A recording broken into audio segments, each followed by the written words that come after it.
Screw it, we'll just do it live. Thank you for tuning in, everybody. Enjoy this music. I'll be right back.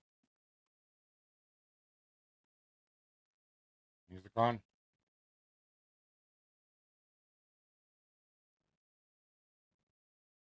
Oh man, this was working just a second ago.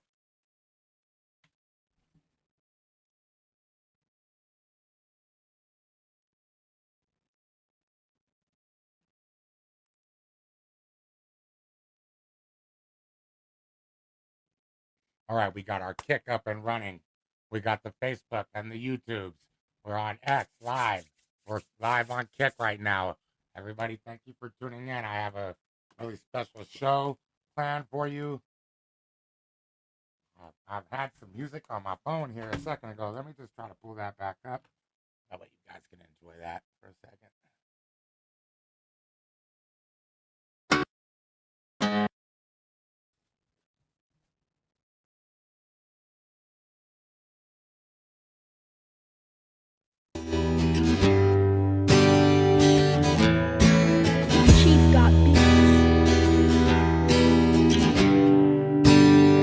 For about a second.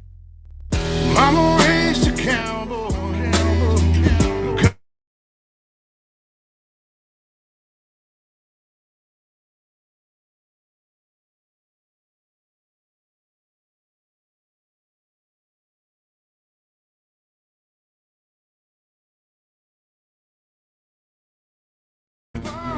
His story where it all begun.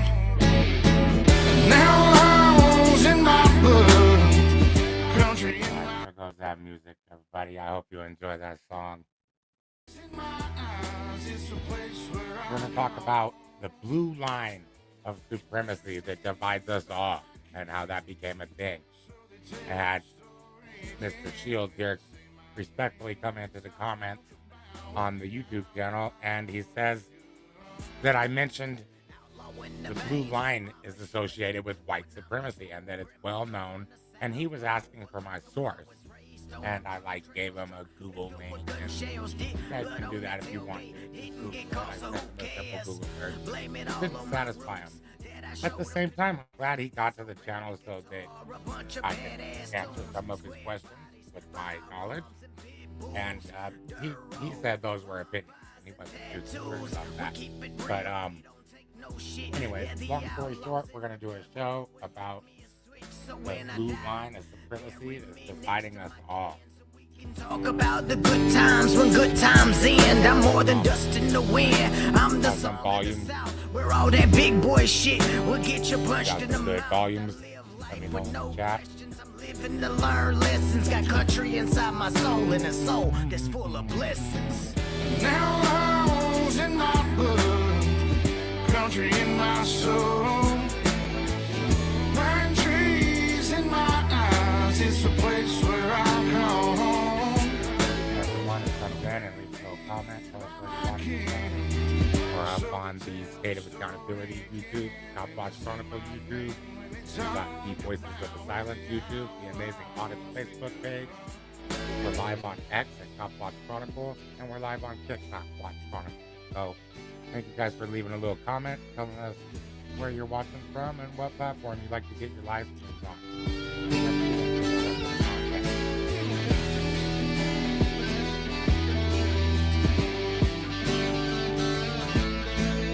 We're back in the belly of the beast, guys. And you're listening to Cop Watch Chronicle. I'm Mr. Amazing. Tonight, we're not just going to look at the news. We're not just going to have Cop Watch talk like normal. Looking through the window, they tried to tent black. We're just talking about that flag. You know, the one. The black and white stripes with that single neon blue bang running through the center. They call it a memorial. They call it a thin blue line. I call it a border wall.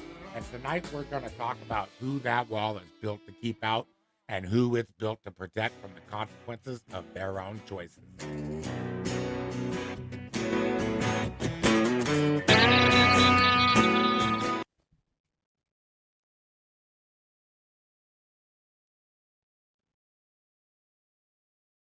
How's How's everybody doing tonight?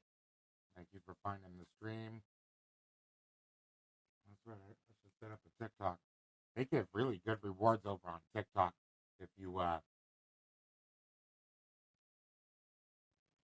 go over to TikTok and you do a live stream and stuff. They're giving you away cash. Just thought I would mention that. You guys could check it out if you want.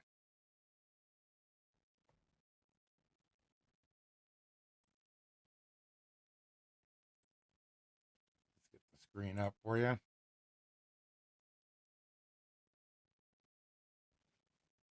What is supremacy?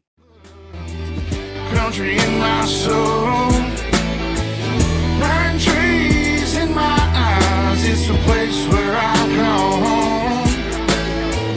Bury me by my king, so they tell the story again. Supremacy means that you feel like you have that you do have the ultimate authority, the supreme power, or the position of being the best. As you guys can see here on the screen, that's the definition. And the U.S. Constitution has a supremacy clause. The supremacy clause establishes that the U.S. Constitution and federal laws take precedence over conflicting state laws. We could talk about that in a different show. But today, I wanted to focus on what makes the blue line something that divides us all. And what I had here was a little chat, actually, with GPT. I'm going to let you guys listen to that for about a second, and we'll get into the meat of the discussion, all right? The thin blue line flag is a highly polarizing symbol that undeniably divides the United States public. Whether it represents supremacy depends entirely on whether one is evaluating its original, stated intent, or its practical modern application. Here is an objective breakdown of how the symbol functions sociologically and politically. The stated intent, memorial, and order. The origin and official explanation of the thin blue line flag are rooted in commemoration and civic duty. The black background represents a memorial for law enforcement officers who have died in the line of duty. The blue line represents the police force itself, acting as the barrier that separates societal order from criminal chaos. In a purely historical or theoretical vacuum, honoring fallen individuals and conceptualizing the role of law enforcement is not inherently a supremacist concept. The reality of division. Symbols acquire meaning through their use in society. The modern prominence of the thin blue line flag surged explicitly in response to the Black Lives Matter movement and widespread public demands for police accountability. Counter-protest roots. The flag was widely adopted as the banner for the Blue Lives Matter counter-movement. Inherent polarization. When a symbol is popularized specifically in opposition to a movement demanding civil rights and equal treatment under the law, it structurally becomes a symbol of division. It forces a binary choice in the public sphere between supporting law enforcement and supporting police reform. Intersections with supremacy. The claim that the flag represents supremacy has validity when analyzing power dynamics and extremist co-optation. 1. State supremacy and the us versus them dynamic. The visual metaphor of the flag, a single line separating citizens from chaos, can reinforce an authoritarian power dynamic. When displayed by armed agents of the state while interacting with the public, it often signals an us versus them mentality. This asserts that law enforcement exists as a separate, elevated class standing above the civilian population, which functions as a form of state or structural supremacy. 2. Co-optation by extremist groups.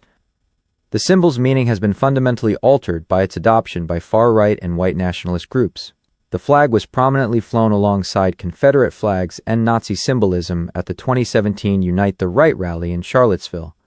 It was extensively utilized during the January 6th attack on the U.S. Capitol. Because law enforcement agencies and police unions have not universally or effectively reclaimed the symbol from these groups, it has become permanently linked to white supremacist ideologies for a significant portion of the American public. Summary. While its defenders define it as a memorial, the practical reality is that the thin blue line flag operates as a politically charged banner.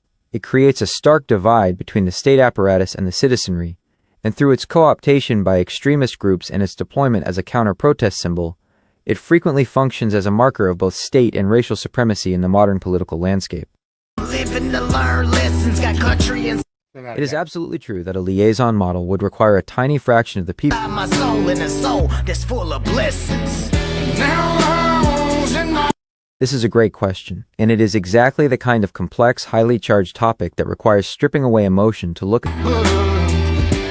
country in my soul. Pine trees in Oh my gosh! Right my now. eyes. It's the place where I Anyways, so that was the take from Gemini conversation I had with them. We good on audios 5x5? I hear a little bit of an echo. Are you guys getting an echo too?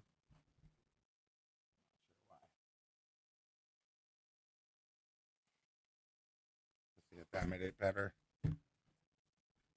I don't hear nothing with the headphones off.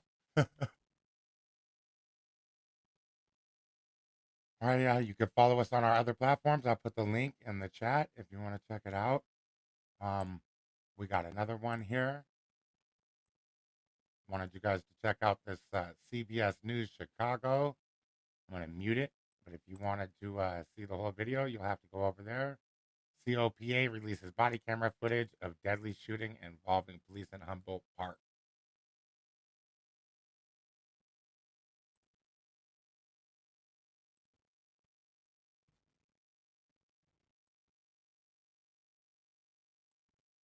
Check it out.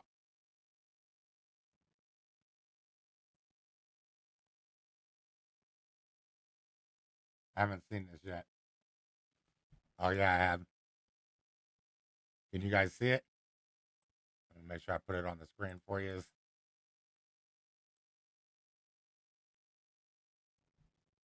I'll watch how they do them. Freezing this video right before one of those officers can be seen firing at least 5 shots at the passenger side window. Body cameras. Officers could be heard yelling. A brief police officer. Do want to warn our viewers that the video you're going to see is graphic. Take a look. You'll see the moments that 2 Chicago police officers are approaching a white Mercedes that's crashed into a CTA bus. It's happening after a brief pursuit by officers. Officers could be heard yelling, "Get out of the car or we'll shoot." The driver then starts ramming the bus and the unmarked police squad car back and forth, and then we're freezing this video right before one of those officers can be seen firing at least 5 shots at the passenger side window of that car. Another officer could be heard saying, "I see he's hit," as he's... That's incredible, isn't it, guys? So that's their supremacy, right? They come up, they take your life, they have this blue line of fallen brotherhood that's between us and them. You know what I mean? I've noticed when I'm out there filming cops, if the officers in the jurisdiction where I'm at, if they pull up and they got this blue line stripe down the side of their car, then we know that these officers are going to give us a hard time. Like, this is the mentality that comes with that blue line. And I'm not the only one that noticed it. There were people along the way that also agreed that it's just a white supremacist like logo or symbol.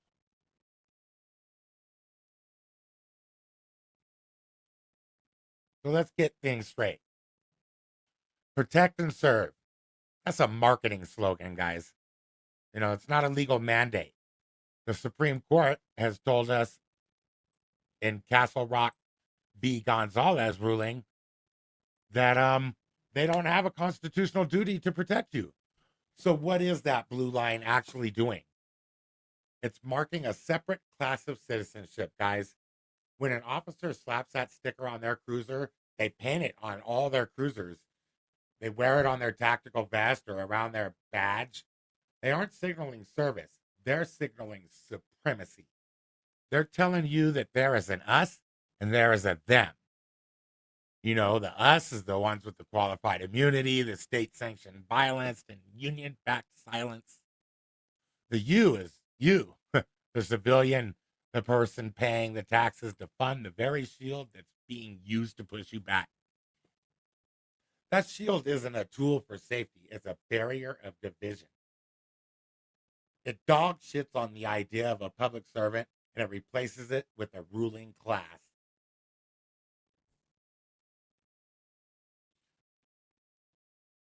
I'm always willing to have my mind changed, though, guys. So that's one thing I liked it about Clay.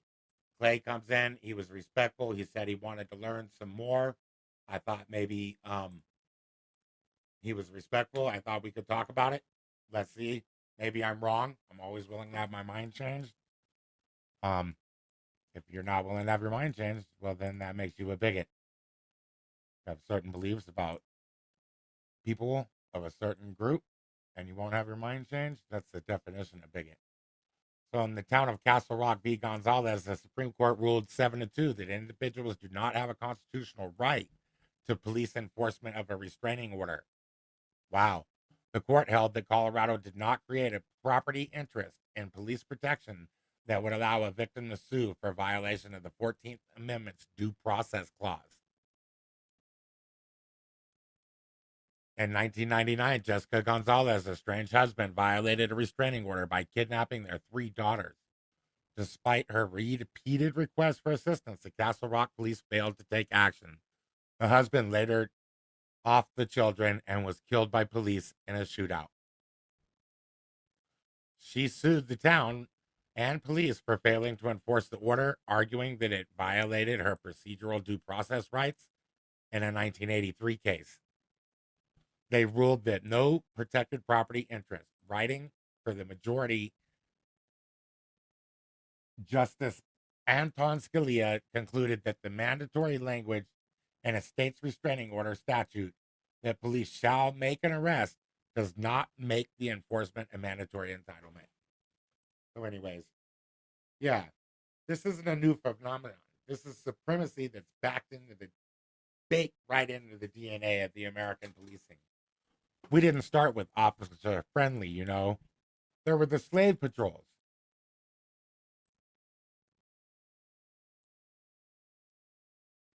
Right?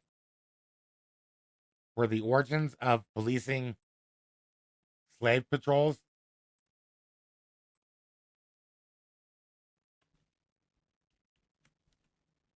Can you guys see the screen?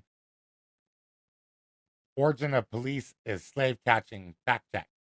The claim that the origin of police is slave catching is a complex, often debated historical issue with significant proven but partial truth. While the sole origin of policing, slave patrols, while not the sole origin of policing, slave patrols are universally recognized by historians as an early organized and legal form of policing in the American South.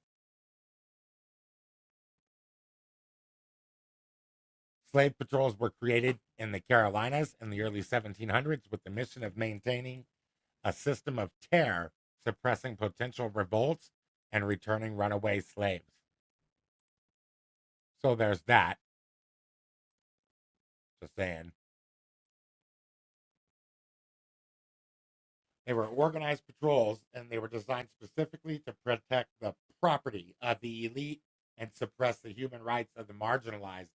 That was the first blue line, guys. That's the same ideology that we live under now. Remember 1968 Democratic National Convention, the Battle of Michigan Avenue? You can watch the footage. It wasn't just keeping the peace. That was a police riot. Officers took off their badges so they couldn't be identified while they beat protesters and journalists alike. They protected the status quo, but not the people. I heard that for decades, intelligence divisions in cities like Chicago and Detroit didn't hunt criminals.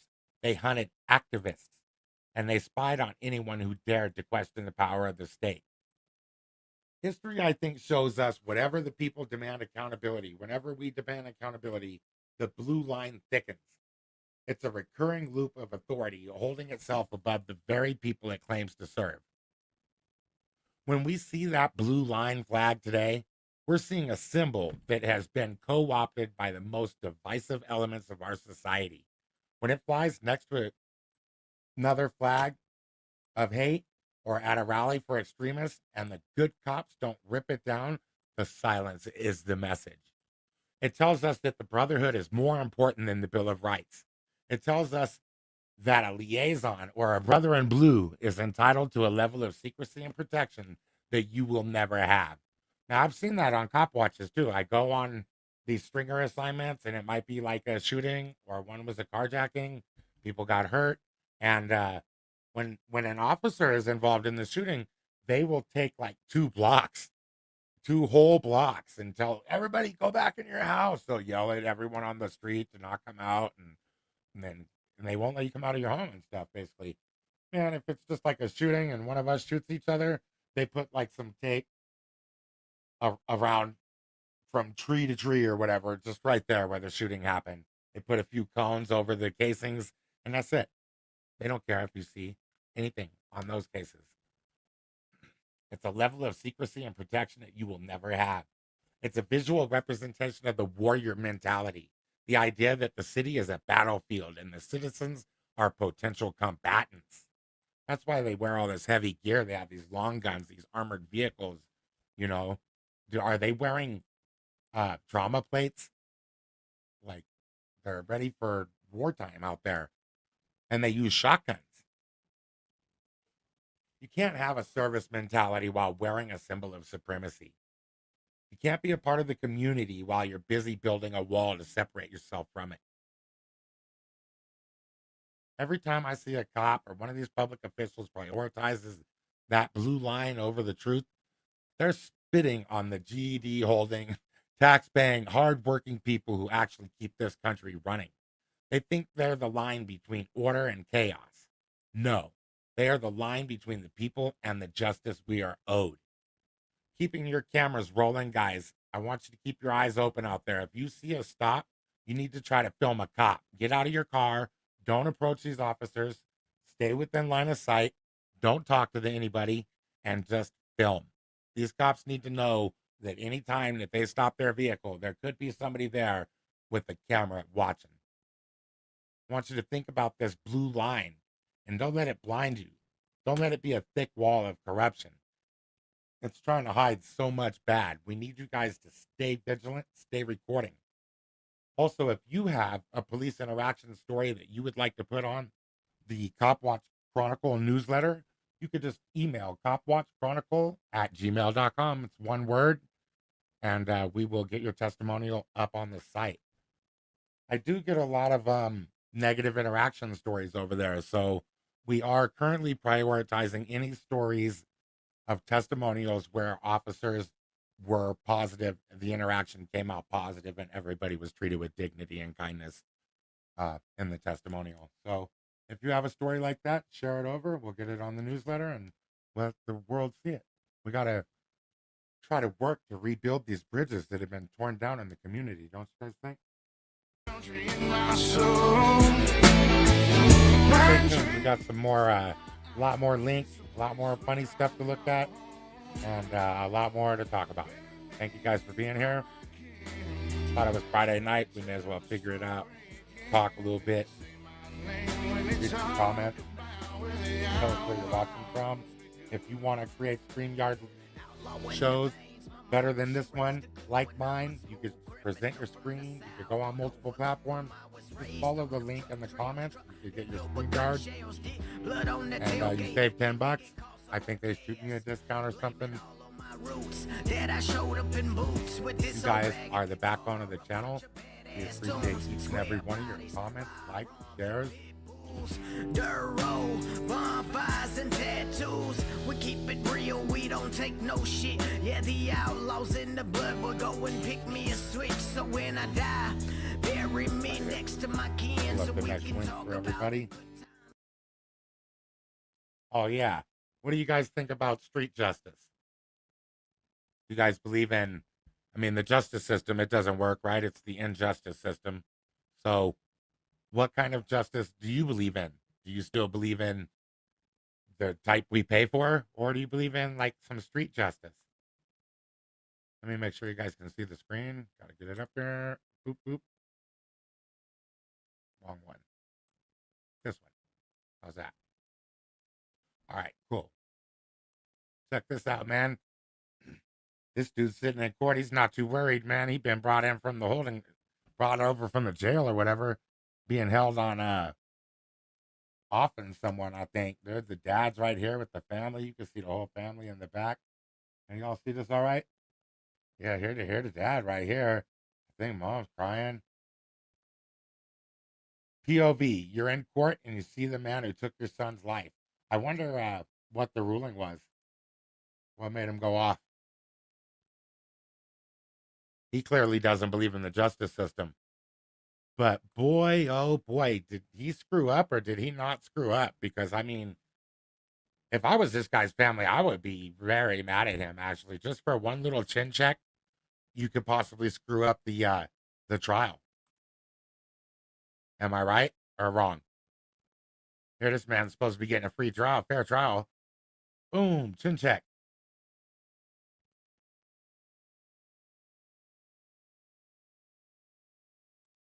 Yep. So there's that. What's justice like? What's it defined as for you guys?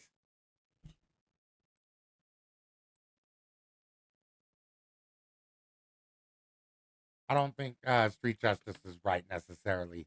There's a lot of slippery slopes when you're taking out justice into your own hands. And if you do believe in the system that we have, then you got to give a person the shot to go through and be reformed, found guilty, and all of that in a court of law and reformed, right? Like, that's the American way. That's our system. Next video. Viewer discretion is advised.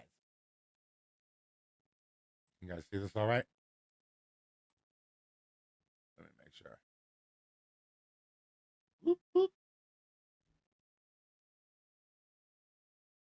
Okay, good. You guys can see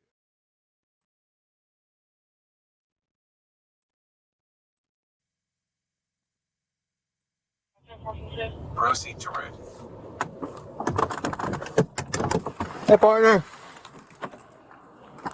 Hey, buddy. Yo, yeah, check this out, guys. Hey, motherfucker!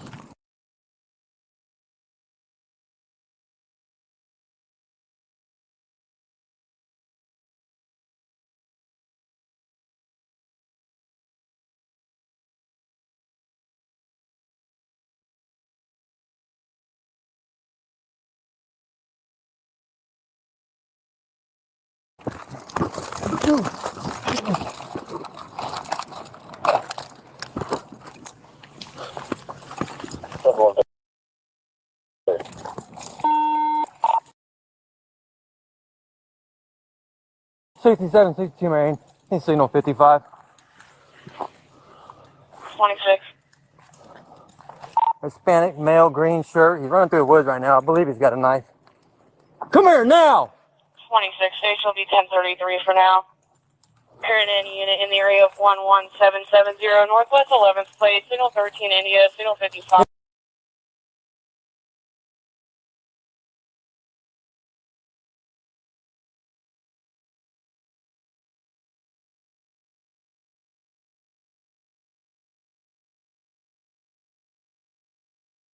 It's your hands now!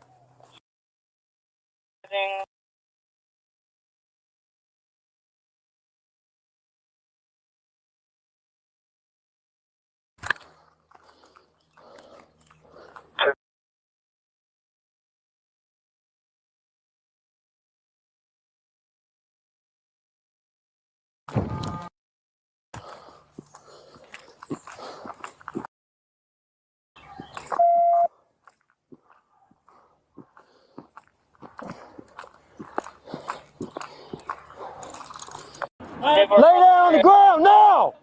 Get on the ground!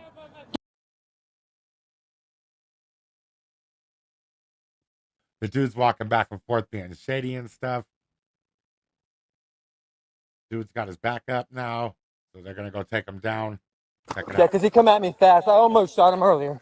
Get on the ground! Get on the ground! Get on your stomach! Get on your Watch stomach! that knife. Get on your stomach! Watch the knife. Put your hands behind your back! Hands behind your back! Don't Don't reach for anything! Don't even move! I'm gonna kick that knife Don't even away. move! If you move and you grab that Two knife, you're knives. gonna get shot. Do you I'll understand kick me? I don't think they should threaten you. I don't think you should be cursed at or demeaned. This guy's probably in a mental health crisis right now. It seems that way to me. And I don't think that anyone being serviced by another person needs to be called shithead names by the guy holding the gun. I'm just saying. And the other guy even had a knife. I mean, it's not like he even had a gun. So you're not even equally matched. You're the one with backup and everything. You don't need to be dehumanizing people and demeaning them while you're servicing them. You're supposed to bring this person safely to justice. That's your job. The knives away. I don't care what you do. Why are you calling for backup? Why are you calling for backup? I'm by myself. I'm by myself. I'm by myself. If you move, you're gonna get tased. Do you understand? Hey, I am though happy that he switched to non-lethal though. Hey, look, he got tattoos on his arms. That's kind of nice though. Birds, tree. I don't see no gang affiliated, nothing, y'all. Unless he's covering it up. That's probably what it is. I'm by myself. Why are you calling for backup? Because you were trying to stab. We got him detained. Anyways, here's the guy, Gilberto Medina Marquez. May 13th, a couple days ago. Listen to what the dude says to him.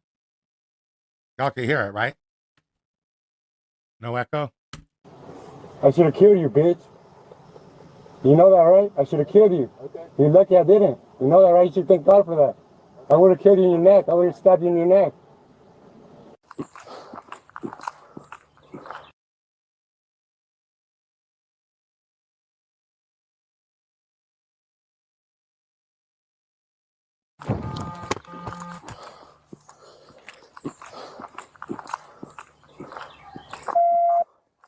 He was talking to this dude like a dog, man. Once they got him, his backup arrived, and they was trying to command him around and stuff.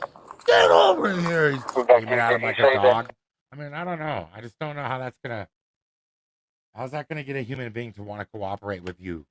Screaming at him like they're a subhuman or they're below you. See, that's that supremacist mindset, man. For them to get out of the car and come over, immediately tell you where to stand, immediately tell you.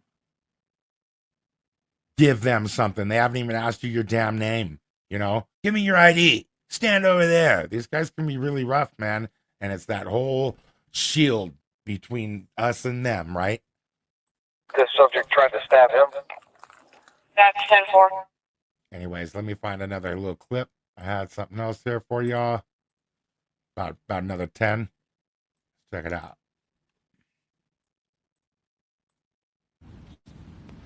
Black and Decker is closing Okay, I guess this one's about the economy. Let's talk about it. a plant in Connecticut, laying off 300 employees. IKEA is closing stores. Francesca is closing. Saks off 5th. Neiman Marcus last call. Macy's is cutting 150 stores. Kroger is cutting stores. That's the grocery retailer, also known as Smith's. 7-Eleven is closing stores. REI is closing. Wendy's is closing stores. Pizza Hut is closing stores. Apple is closing select stores. Walgreens is closing select stores. CVS Pharmacy, Rite Aid, Dollar Tree, Family Dollar, Dollar General, Big Lots, Best Buy, Bed Bath & Beyond, Party City, Foot Locker, Champs Sports, Kids Foot Locker, The Gap, Banana Republic, Old Navy, JCPenney's, Nordstrom. A lot of people going to the breadline, I guess. Unemployment time.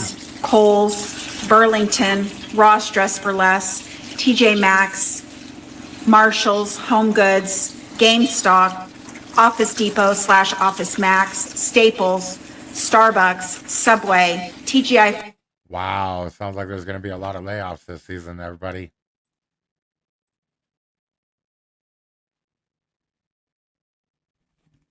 Listen to the song real quick. I got to check something on my studio back end. Tattoos, we keep it real, we don't take no shit. Yeah, the outlaws in the blood will go and pick me a switch. So when I die, bury me next to my kin, so we can talk about the good times when good times end. I'm more than dust in the wind, I'm the song of the South, where all that big boy shit will get you punched in the mouth. I live life.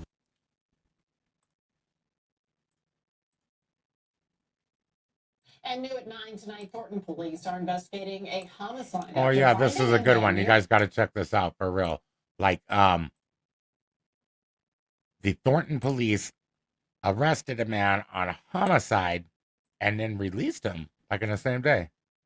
He shot some dude and killed him, like in front of his house or something. Let me make sure you guys can see the screen. Put it on the stage again.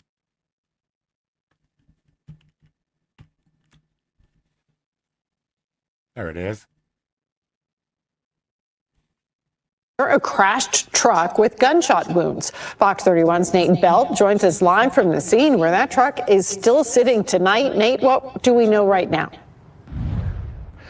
Yeah, Kim, amazing is still here. Look, check it out, though. He shot this down the dude in street. If we take a step about maybe 50 yards this way, down the road, we are on Ogden Court in Thornton. Take a look at this right here. We've got tire marks on the sidewalk. There's paintings, presumably these marks from the Thornton police. There's tire marks all the way. I don't know if it was daytime or nighttime, but the dude was out here, I guess, with his truck, and he was breaking into cars. That's what I heard on here. And he was breaking into cars, and the guy came outside with his gun, and I think the dude tried to drive away in his truck, and the dude shot him. So he ended up crashing the truck down the street a little ways. Way up into the grass. That's also... They picked the guy up and charged him with murder, and then let him go. On the other side of the street as well. I think that just goes to point out how if you don't have a life of crime, you're not a career criminal, you can literally kill somebody and like you'll get a bond, like they'll let you out. You just agree to come to court. That's all it is. You might have to pay a bond, but if you've never committed a crime, you'll probably have $0 bond for a violent crime like murder. Homes that this truck presumably drove through the yard of. Now, here's what we know so far from Thornton police. They say they were just dispatched out here at about just after 3 this morning. A 34-year-old male was found near that crashed truck just down the road there that we just showed you. They say they were suffering from apparent gunshot wounds. They say investigators believe that person was seen breaking into vehicles, attempted to leave the area in the truck after that shooting, and that's when they were struck. They struck multiple parked vehicles as they were driving out of the neighborhood before coming to a stop. Where you see that truck was just down the road there. Officers rendering aid to that person, but they were later pronounced deceased at the hospital. Now the suspect is a 23-year-old. He was trying to drive away, man, and the dude killed him. So what do y'all think? Is that murder? You come out, somebody's breaking into your stuff, they flee. Pretty sure if a cop did this, we'd call it murder, right? Oh, correct me if I'm wrong. Tell me in the comments. Oh, yeah. Do you guys remember Josh Martinez? He was doing a show the other day, and I found it interesting that the story that he had to tell. Like, Josh went through a lot of crap over a period of 5 years because of the government. And he was telling his story, and then the live stream cut off. Now, one of his stipulations for the 5 years was that he couldn't have a device or something like that. And I don't know. I'm concerned about Josh, though. That's all I was trying to say. After I came into the comments, his live stream abruptly ended. And then he didn't ever go live again. And he was talking about it. He was going to tell us more. He had clips and stuff he wanted to show us. And it's just like, what happened to Josh, guys? Does anybody know? Can we check on him? What?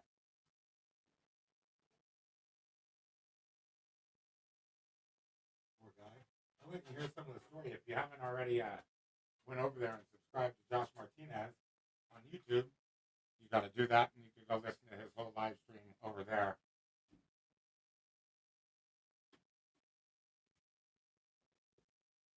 Sorry for the brief delay. I had to hook up some headphones, so the TV's not being heard through the mic. Let's see if it's better now. Oh, yeah, so much better. He's got some chickens out there on his ranch. You're not allowed, hey, what's up, guys? You're not allowed to sell them. Been a while. Just doing a live stream for the first time on my channel. It's been about maybe 5-6 years since I've uploaded anything. I don't know, man. There's a lot to cover. There's a lot of things I've experienced ever since my presence on social media.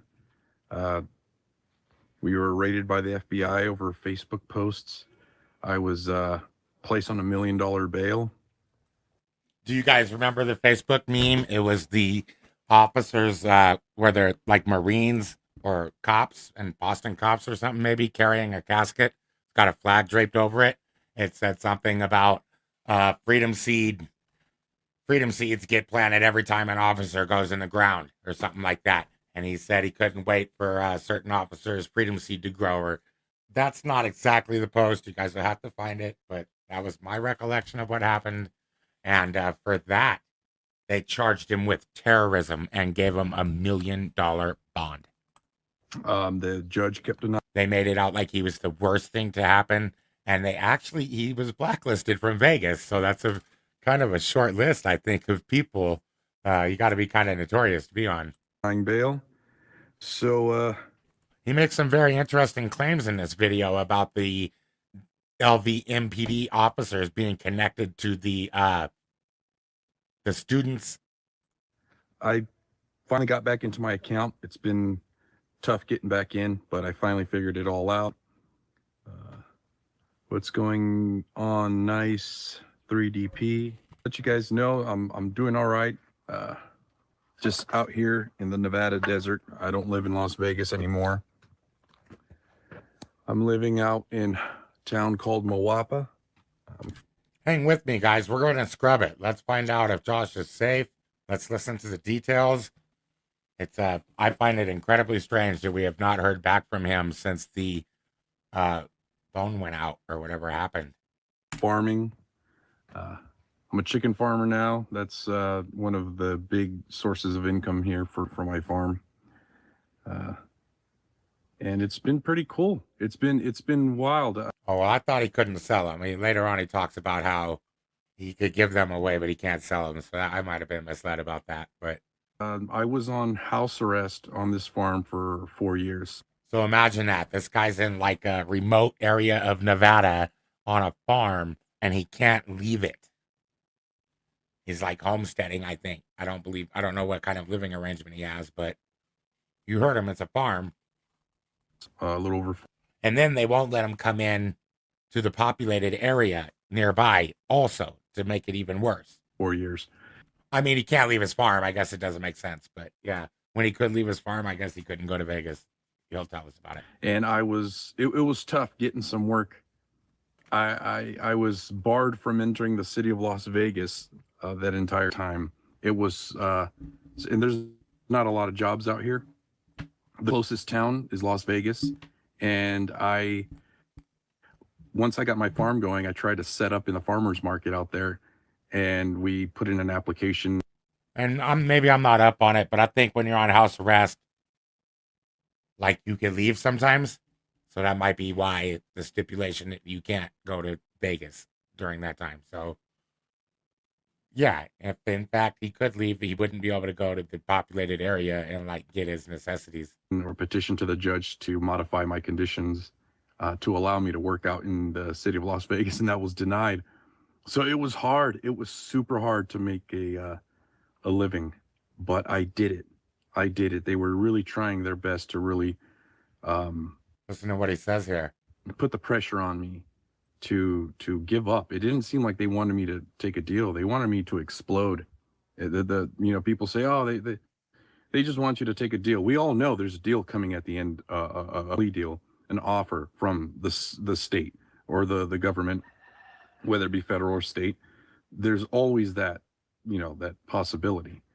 But the conditions they put on me were just insane. I had no, they didn't allow me to get on social media. They didn't want me. All right. Before he goes any further, though, I just want to give a little context for my knowledge of Josh. When I first heard about Josh, I was in the Las Vegas City Jail, and I was talking to Eric Brandt on the phone. And Eric was telling me how Josh was arrested. And I guess at one point, Josh was on probation for something. I can't remember. I'm sorry, I just don't remember what it was. He was on probation. He was ordered to not have weapons. So there's like an officer, and again, allegedly, I don't know all the details. Supposedly, if I'm wrong, tell me in the comments. But there's an officer that was like romantic or something with his ex-old lady. And so on the last day of his probation, the very last day, that cop came to his house. Now, when you're on probation, you have to let the cops in. That's it. I mean, that's mandatory. You have to let the cops in. They can come in whenever they want, I think. So anyways, he lets him in. The guy comes in and he finds the fire poker. And he takes the fire poker and he arrests Josh and he says, "You're in possession of a weapon. So you're under arrest." And that's where Josh was arrested. So if you're ever told that you're banned from having a weapon, you just need to know that every single thing is a weapon. And they will wait till the last day when you're reformed. You're a day from reformed or whatever. And they'll come in and find something in your house, like a paperclip. Literally a paperclip. Anything bigger than that will get you arrested for having a weapon. And yeah, that was my first knowledge about Josh. I couldn't even have a phone, a cell phone. The reason Eric was telling me was because he had to turn down bond. Like, they were going to release him, but they ordered him to not have a weapon. And so, as a homesteader, he has hatchets and shovels and all this pickaxes and stuff. He couldn't take the bond terms, so he stayed in jail for a while. Phone, a smart TV, anything that was capable of going onto the internet, I was not permitted. You hear that? Like he's a hacker or something. Why would he need to be taken off of the internet, completely banned for 5 years? Something's wrong with that. This is a political thing. He was targeted. A political targeting, a political prisoner on $1 million bond for free speech, as doing something free speech related. He'll say later here in the video that he did wish death on the officers, I guess, and he thinks it's reasonable. We'll let you guys decide.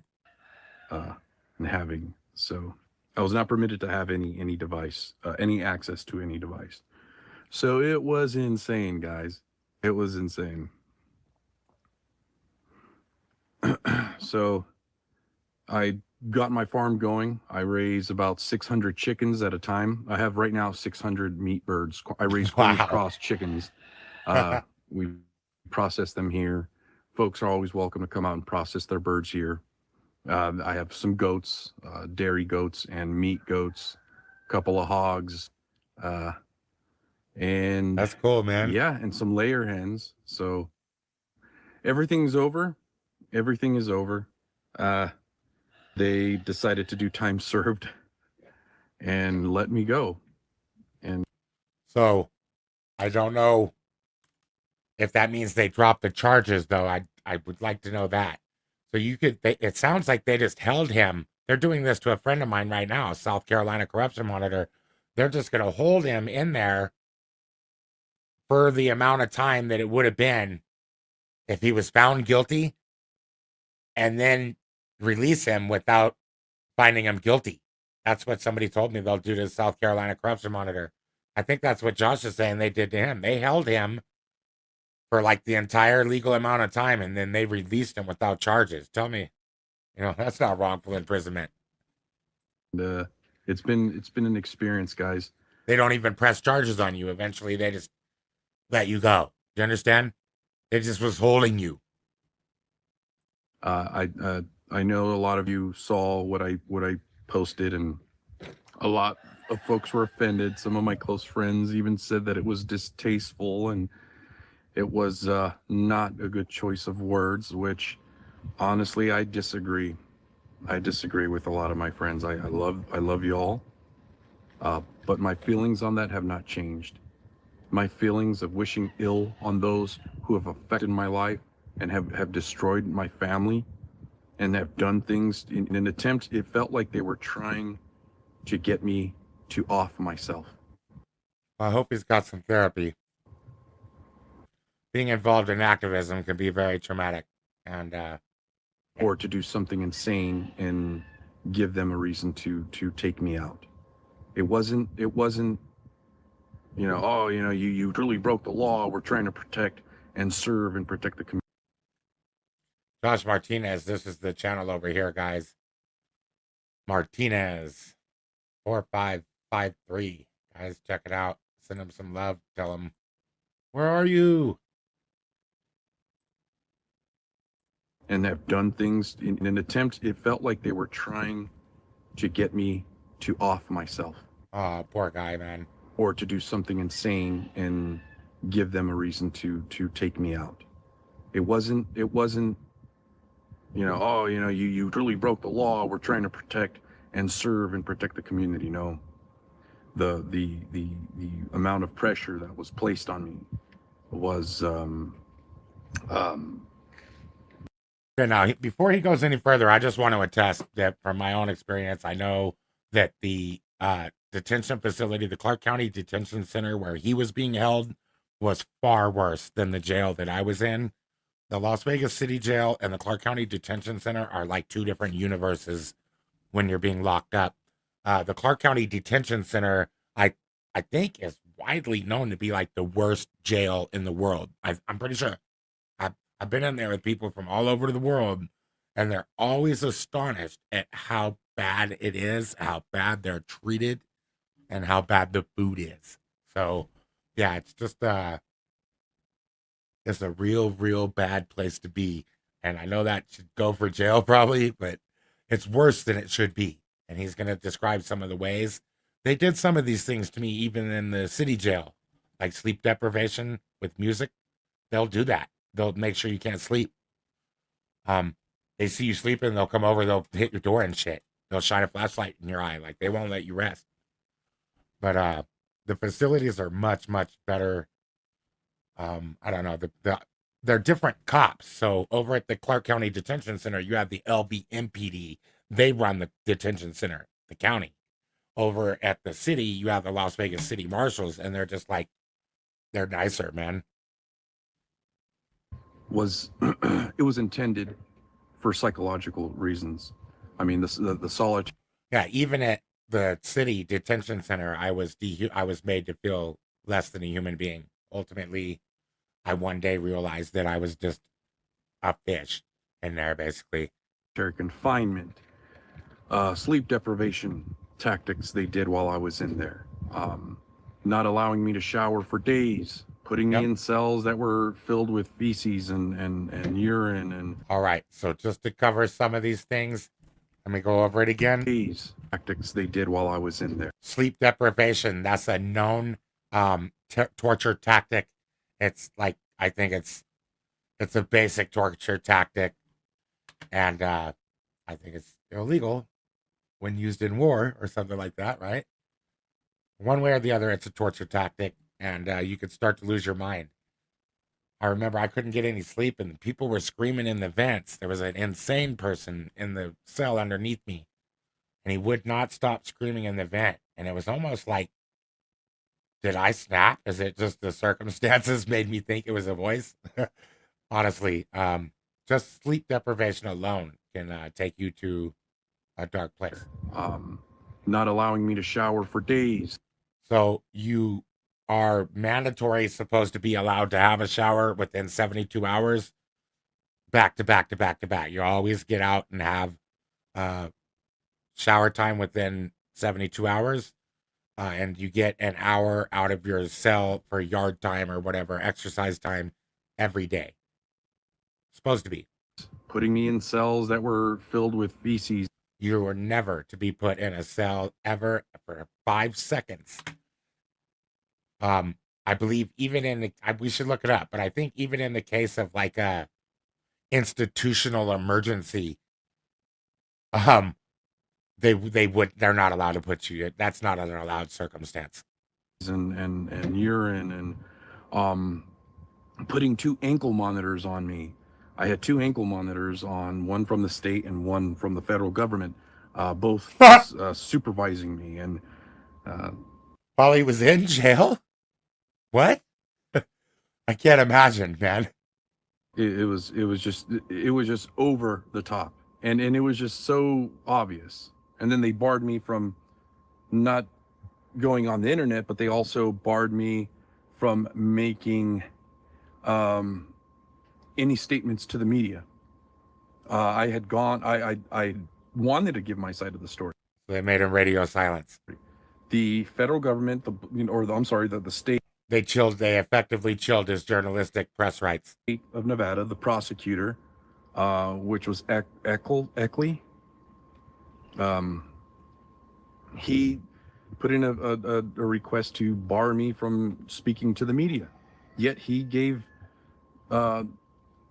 statements to the media. And hey, that's how they do, man. They told me I couldn't use my phone, and then all the court staff came in, and they were all texting each other. They were texting on their phones. I'm like, they're texting the defense or the prosecutor. This ain't right. But I can't use my laptop for my defense. And told them that, that they're doing their best to protect the community and our officers. Or like I wanted to help Melinda, so I was gonna text her some ChatGPT stuff or something, but they wouldn't allow us. They wouldn't allow that. But meanwhile, the other side is doing it blatantly. I complain in open court, and they basically said, well, they work here. So it did not apply to them at all. Because threats like this have no place on social media or in our city, blah, blah, blah.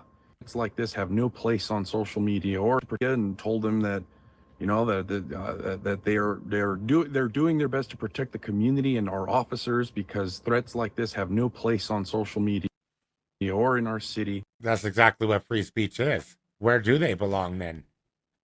I guess they're not supposed to come out of his head. Blah, blah, blah. Martinez is an extremist. They call me a white supremacist, even though I'm Chicano from El Paso, Texas. It isn't that they. The white supremacists calling the Chicano white supremacist. Of course. That's relatable.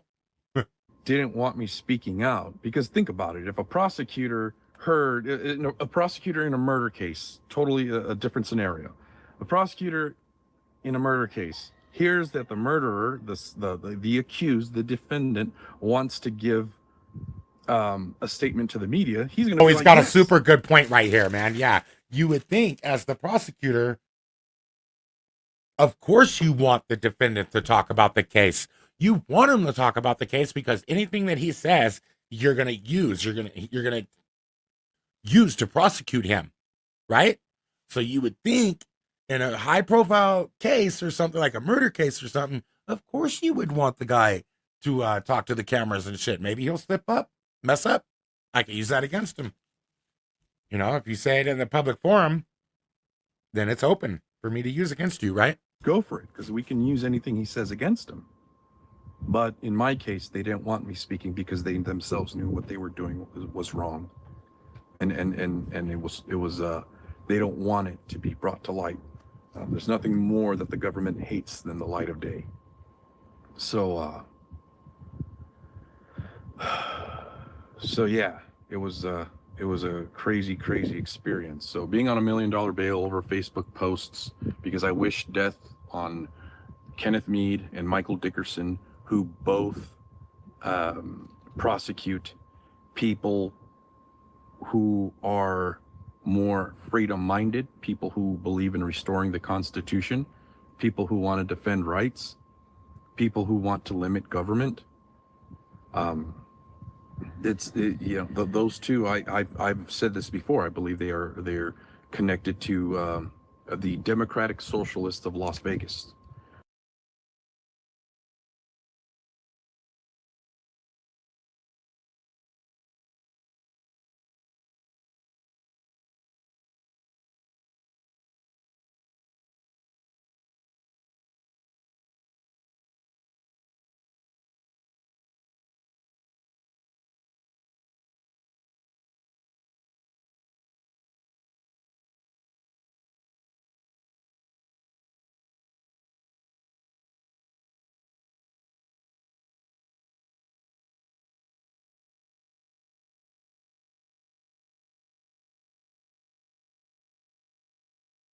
Anyways, Gary Gordon, I can see you over on Facebook. For some reason, your comments aren't appearing for me on StreamYard, so I didn't see you at first. But thank you for staying tuned, man. I'm going to cover this Josh Martinez thing, man, because there's a connection there. And I'm going to always look out for my people. The dude, he began to start treating me nice when we first met. And anyways, it's what professional courtesy here, professional respect.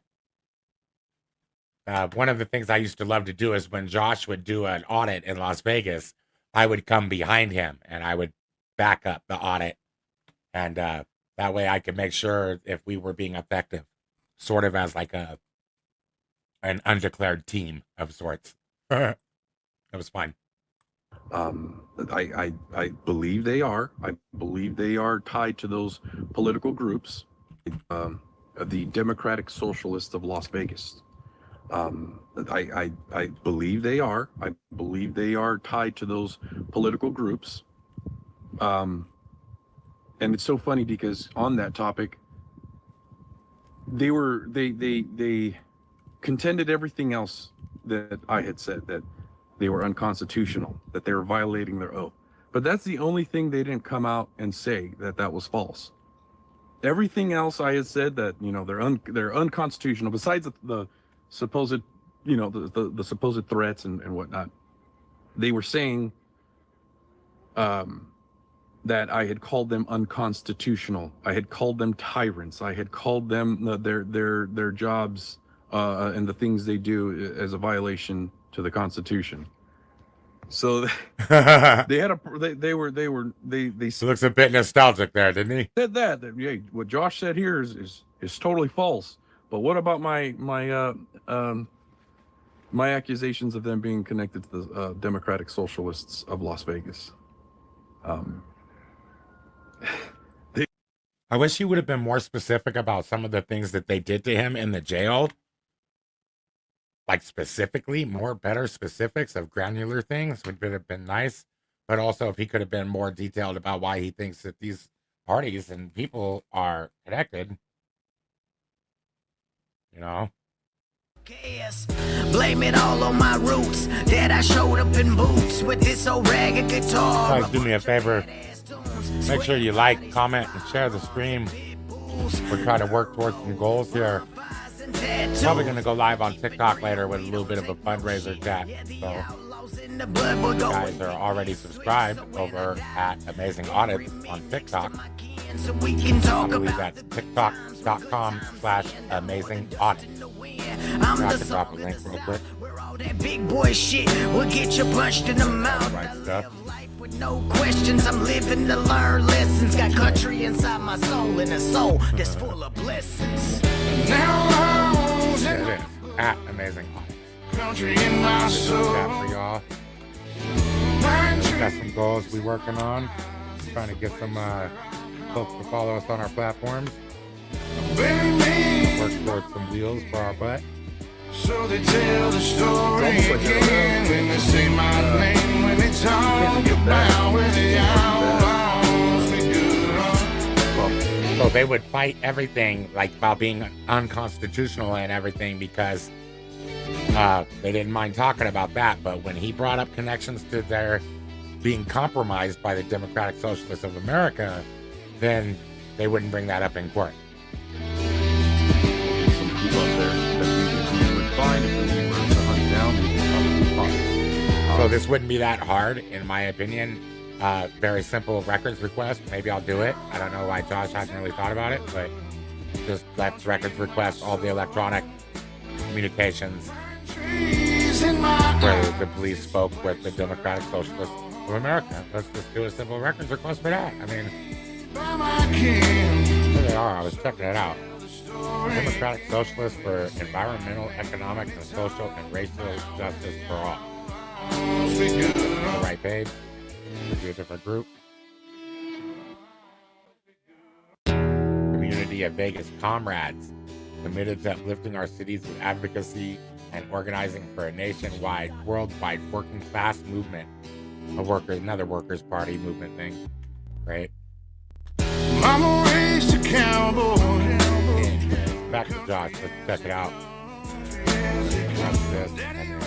How long? To me, that's just an Ski idea. in my blood. Democratic Granny was a rebel. She was See, no. if he would have been more specific, but these are good details. He's just saying the people make worse threats than him, so I can see why he's focused on it. That he said this group makes worse threats than him, and they actually post like wanted signs of police officers or something like that, and dead or alive it'll say, and they don't do anything to him. So I think that's part of his reasoning here behind that. So they tell the story again when I say my name, when they talk about where the outlaws be good. Outlaw in the veins, my mama, she raised a good one. I'm a smooth criminal from the south. Don't overlook them, I was raised on them truck trails. Truck been filled with gun shells. Did blood on the tailgate, didn't get caught, so who cares? Blame it all on my roots, that I showed up in boots with this old ragged guitar, a bunch of badass tunes, square bodies, firearms and pit bulls, dirt road, bonfires and tattoos. I think that's the first signs of his stream. He's starting to get like bad internet or something, maybe, or they're screwing with it or something. I don't know what happened to him, man. He never went live again. I've come to that next to my kin, so we can talk about the good times when good times end. I'm more than dust in the wind. I'm the song of the South, where all that big boy shit will get you punched in the mouth. I live life with no questions. I'm living to learn lessons. Got country inside my soul and a soul that's full of blessings. Citizens that have firearms, they're Country in my soul. pro-communists, Burn trees in my eyes. It's a place where I call home. and you don't believe them. Go look at some of these guys. Some of those socialist activists out in Las Vegas, those guys, they post a lot of crazy stuff, they say a lot of crazy things, but not one of them ended up on the headlines of Las Vegas. Not one of them has been a Do you guys want to look at the videos he's talking about? I might be able to find something later after we go through everything. That reminds me, I want to tell you guys about the Cop Watch Chronicle. If you have had a police interaction that you didn't get to tell your full side of the story, or you didn't get all of your feelings out through the process of justice, I know that happened to me. That's why I created Cop Watch Chronicle. It's a newsletter that goes worldwide to like-minded individuals, and we could talk about what we were never able to say during the justice system process. Sort of like how he was gagged from talking. That happened to me in a way while I was on the stand. So I was able to tell my story. And if you want to tell your story, you could send it to copwatchchronicle@gmail.com. That's one word. And we're particularly interested in any positive police interactions that you might want to share. We can go ahead and get those out because there's like 10-1 usually, and I'd like to get some even Steven going on, maybe as many good as bad. I'm trying not to burn bridges. We want to build bridges in the community. We want to expose the bad ones, but we want to highlight the good ones, right? target for Metro, even though they call themselves victims, that they're standing up for, against police brutality, which I'm all for. I'm for that movement. But I don't like those socialists because they want to distribute wealth, to seize wealth and distribute it. There's a lot of things with communism and socialism. To me, they're the same. I don't care how you put it. You get a lot of so-called anarchists in Las Vegas who claim to be anarchists, but talk like they're damn commies because they want more government help.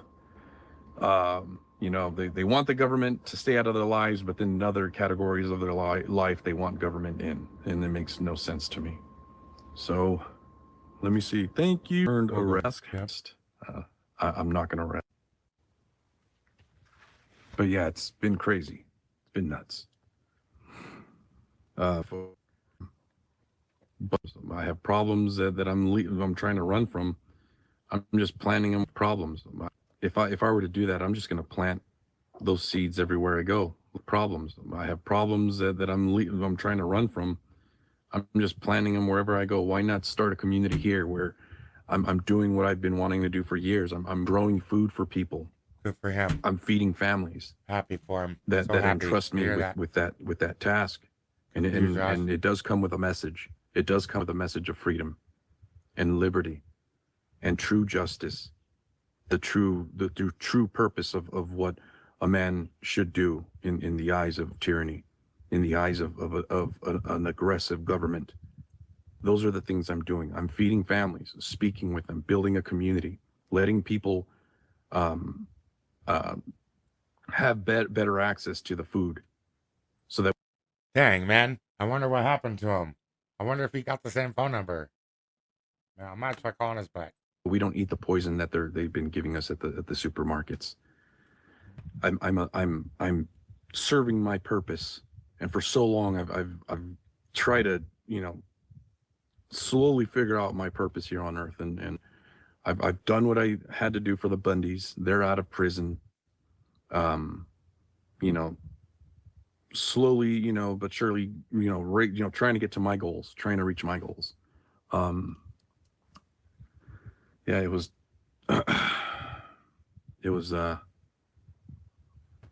yeah, it's been quite a journey, guys. So I believe I'm at where I'm supposed to be, and I'm farming, raising healthy food for people. I've been teaching people how to butcher animals, goats, pigs, did a cow. Good for him, man. What he went through was extremely traumatic. They put him on $1 million bail. I think they had to come up with $100,000 or something, guys. Or they might have got it reduced, but yeah, there was a lot of money. The Bundys helped him out. They matched for some of it. Just a story of how that blue line, you know, it divides us. Those officers, they felt empowered to do these things to Josh, and then the state backed him up with the full power of the law, charging him with top tier crimes. Pretty crazy, man. I can't find his number in my phone. I know we were talking at one point, but I must have stored it on the device or something. What do we have next? Basically, Josh Martinez was gang stalked by the government, but when the government does it, they're just organized. That's just how the government works. It's just oppression, right? They made him want to kill himself.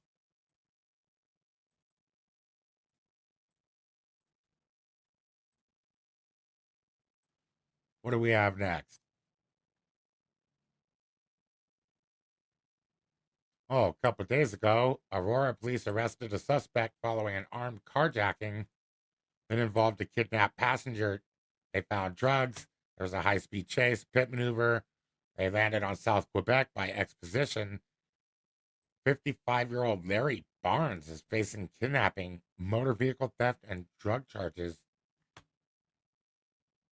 Is this the dude? They opened up this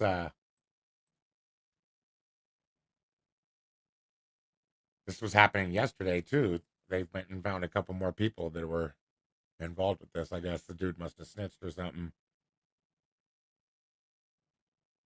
Let's see.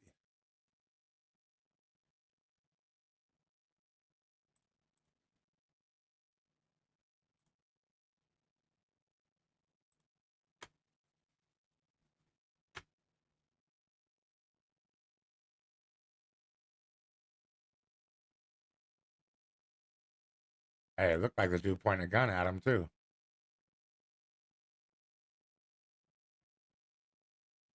Oh, here he is, 55. Kidnapper. Wow. That's something. Bro.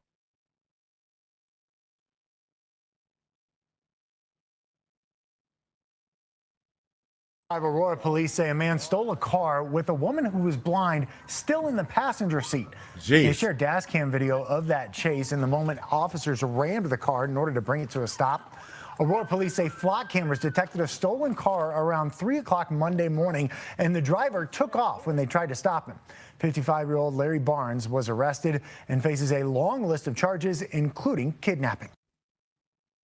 Hey, he was probably last 2 years. I don't know what he was doing, man.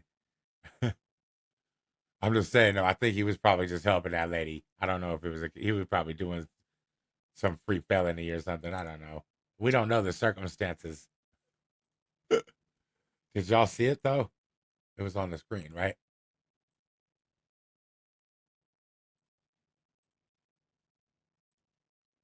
What do we have up next? Oh man, we got kids at school with guns in Aurora. I think that's what they were taking care of. Yeah, something related with this, I think, though. I wanted to look into this more. At 3 p.m., the teen's mother called the police. So drugs were involved, and some kid was on these drugs, I think, as if my understanding is correct. And so his mom called the police because he was like tearing up the house or scaring her or some shit. He was high. And that he barricaded himself in. Says that he threw homemade explosives directly at the APD responding officers. Dang.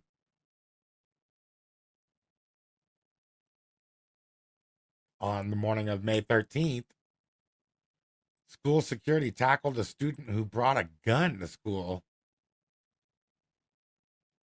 in Arapahoe County. Look at that.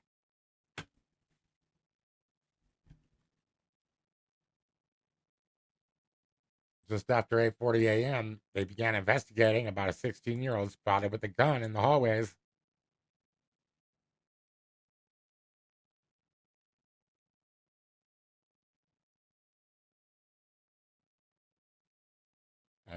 He had a gun, but he wasn't trying to die for it, was he? Let's see.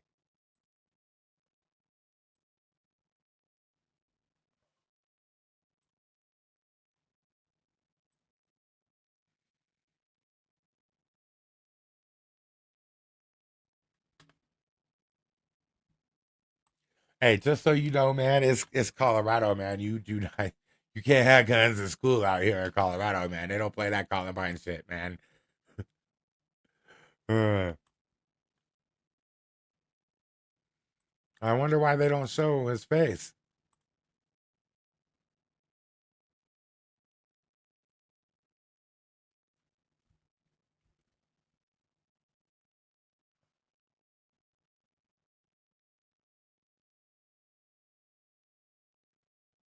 Oh, snap.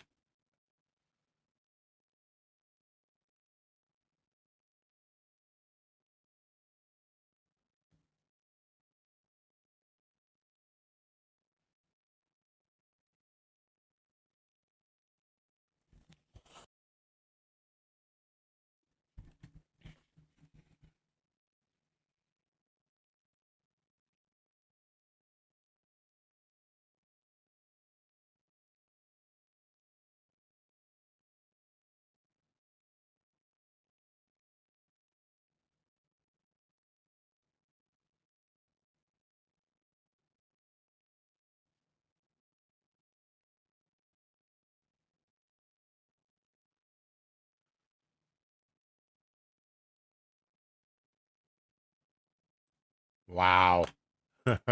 So the kids are strapped. They're strapped at school, man. And I've heard the kids these days don't know how to read. That's actually what seen that on TikTok. I don't know if it's true, but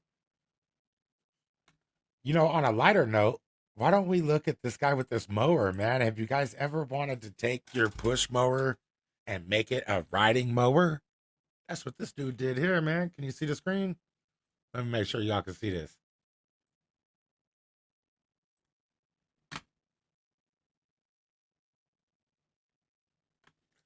I might have missed y'all on the last one. I'm sorry if we couldn't see or hear the screen. Might have just been me rambling. I got it fixed up though. We're turning a push mower into a ride-on mower. I'm gonna just add my own steering rack and whatever you want to call it. It is well done. This might work.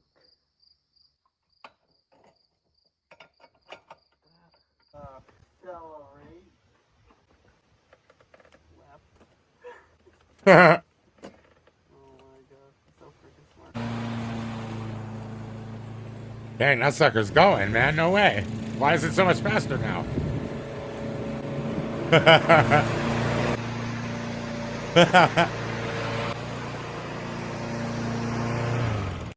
Why are you buying those big old expensive riding mowers, man? Would you ride a mower like this? That's a good one. Push mower becomes a rider. Check them out. Oh, here's a good one too, man. This guy's got a gun pouch. Check this out, man. How many of y'all will buy something like this, man? I might start putting like some products on myself. ปกติเราจะพกปืนอย่างเงี้ยมันพกไม่ได้นะแต่ถ้าเป็นตัวนี้เราแมกกาขึ้นมาแมกกาซีนผูกรูดซิปอันนี้คือเรารูดซิปมาเลยซิปตัวนี้เวลาเราเข้าเนี่ยทุกคนจะไม่เห็นซิปเพราะคิดว่าคงไม่ใช่ You can't see nothing. มีกระเป๋าปืนตัวด้านหน้า Oh, somebody's trying to rob you. Oh, I was just looking here. ก็คือทั่วไป There's nothing. ถามว่านั่งได้ไหมนั่งได้นั่งได้ขึ้นปืนได้เวลาขึ้นปืนนะครับพร้อมใช้งานได้เลยนะปืนนี้ลงข้างล่างอันนี้ผมรูดซิปนะอันนี้ซิปมันยังใหม่อยู่นะครับอันนี้ระบบล็อกเซฟล็อกนะกดล็อกพร้อมใช้งานก็ดึงที่ตัวนี้เบาๆอย่าดึงลงนะครับให้ดึงขึ้นนิดหนึ่ง Yeah, that's a dope ass gun pouch. I like that. ได้เลยตามนี้นะครับนะอันนี้ก็ถือว่าเป็นรุ่นที่คนหายเยอะกางเกงตัวเนี้ย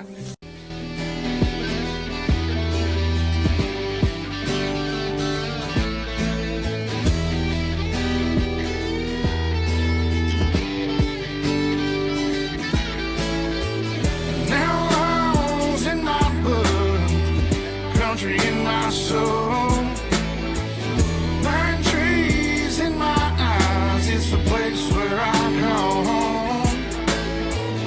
Buried me by my kin, so they tell the story again when they say my name. When they talk. Yeah, I was thinking today. I was thinking about these cops at Aurora, or I think it was Douglas County or something. Let's see if I can find it. The Douglas County sheriffs are honoring their fallen. And I don't know, maybe I'm just weird or something, but maybe it's just statism or something, but I was thinking to myself, this is beautiful what they're doing, right? Like for fallen officers. But what a world it might be if these departments celebrated and honored the people that they had fallen. You know, us. What if they honored us? How much of a bridge building? See, this is that blue line of the fallen that divides us. See, look at the blue lines on their hats too. See? Wherever you see this blue line is racial supremacy. Look at that. They're all wearing it. And it almost looks like it's not even allowed on the uniform, because if you look, the rest of the uniform is not got it. They don't have it on the sidearms. Let me look a little closer. Oh, it is on the uniform. My bad. They're lined in blue all over. I didn't see that. They got blue line all over. That's your Douglas County Sheriff, I guess. We're honored to stand alongside agencies from the West State today at the Colorado Law Enforcement Memorial. Yeah, so proud of you guys for being there, fallen officers. And I'm thinking to myself, like, I hope their souls are punished forever, I think, is what I was thinking. Like, how many lives did they ruin? That's really what people need to be thinking about. These are not good folks. I'm not going to celebrate their death, but I don't wish anything good for them. How do you guys feel? Tell me what you think. I mean, we want to highlight whatever good deeds and stuff, man. But you know what? Never ever forget that behind it all is this blue line of supremacy, a lot of pain and hurt. They hurt a ton of people before anything happened to them. Always. So every time a cop gets out of their car, they turn someone to our side. Let me see. I didn't put it on the screen. Let me see if I can put it on the screen again. Here it is. Can you guys see it? They went to the fallen officer memorial here. They're all wearing the blue. They got totally trimmed in blue. All over trimmed in blue. They're so honored. Fallen officers, blue lines all over the whole place. It's bullshit. These guys have been tricked. That's my take on it. They've totally been tricked, and they think of it. They trick them that it's a blue line of fallen respect and all that, but all it really is just a line that divides us from them. Makes it okay to do anything to someone without the blue line, but you give the utmost secrecy and protection to somebody that's got the badge, right? It's not right, man. I was also thinking about Christian theology a lot today, and I'm thinking to myself,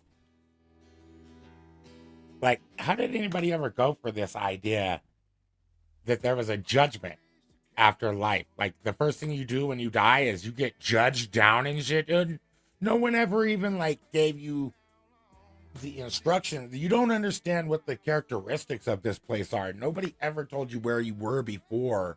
Like, if you don't know where you're from, you can't know where you're going, sort of thing. God, our Heavenly Father, is not even going to sit down and explain how we got misguided. It's just straight to divine judgment for all of your bad acts, you shitty being, you. Is that what it is? I mean, that's what it seems like to me. That's what I've heard. Maybe I'm wrong. Tell me in the comments. But, like, so you're supposed to live this whole life, and it's hard, and it's extremely traumatic for a lot of, I mean, for everyone, I think, right? From the moment you're born, like, you have to fight hunger your whole life. It never ends. There's a lot to living, and we don't really understand why we're doing it. We have to pay rent to live on a planet we didn't ask to be a part of, and all I'm saying is, the first thing you're going to do is hold me to judgment after this ends? Not a loving heaven. That doesn't seem very fatherly, very loving, very good in any kind of way, right? I mean, forgive me, Father, if I'm being blasphemous right here, right now, but you know what? I don't understand why it's a judgment. There's a lot I don't understand, but, you know, I'm trying to figure this out. Like, after all we go through, and the very little information we're even, like, given about what we're doing here or anything, you know, and then the almighty God, who hasn't even lived a life, he doesn't know what it's like to go through what we've been through. So I've lived it, I've done it, and you're gonna judge me in ignorance of it, right? I mean, I'm sorry. To me, this reminds me of the people the bigots that come into the comments. They've never picked up a camera. They're never going to have the courage to go film a police officer, but they've got every criticism and suggestion for me, someone who's actually went and did it and knows the ins and outs of it, you know. I don't know. It just seems like, and then the thing is, they're not willing to have their mind changed, right? So they go, oh, these frauditors. If you use the term frauditor and you're not able to have your mind be changed, that's literally the definition of bigot. I'm going to pull that up on the screen right now so we can take a look at it. A person who is stubbornly devoted to their own opinions and strongly intolerant of other people who hold different beliefs, backgrounds, or lifestyles, and they will not have their mind changed. That's the difference. What makes you a bigot is if you're not willing to have your mind changed.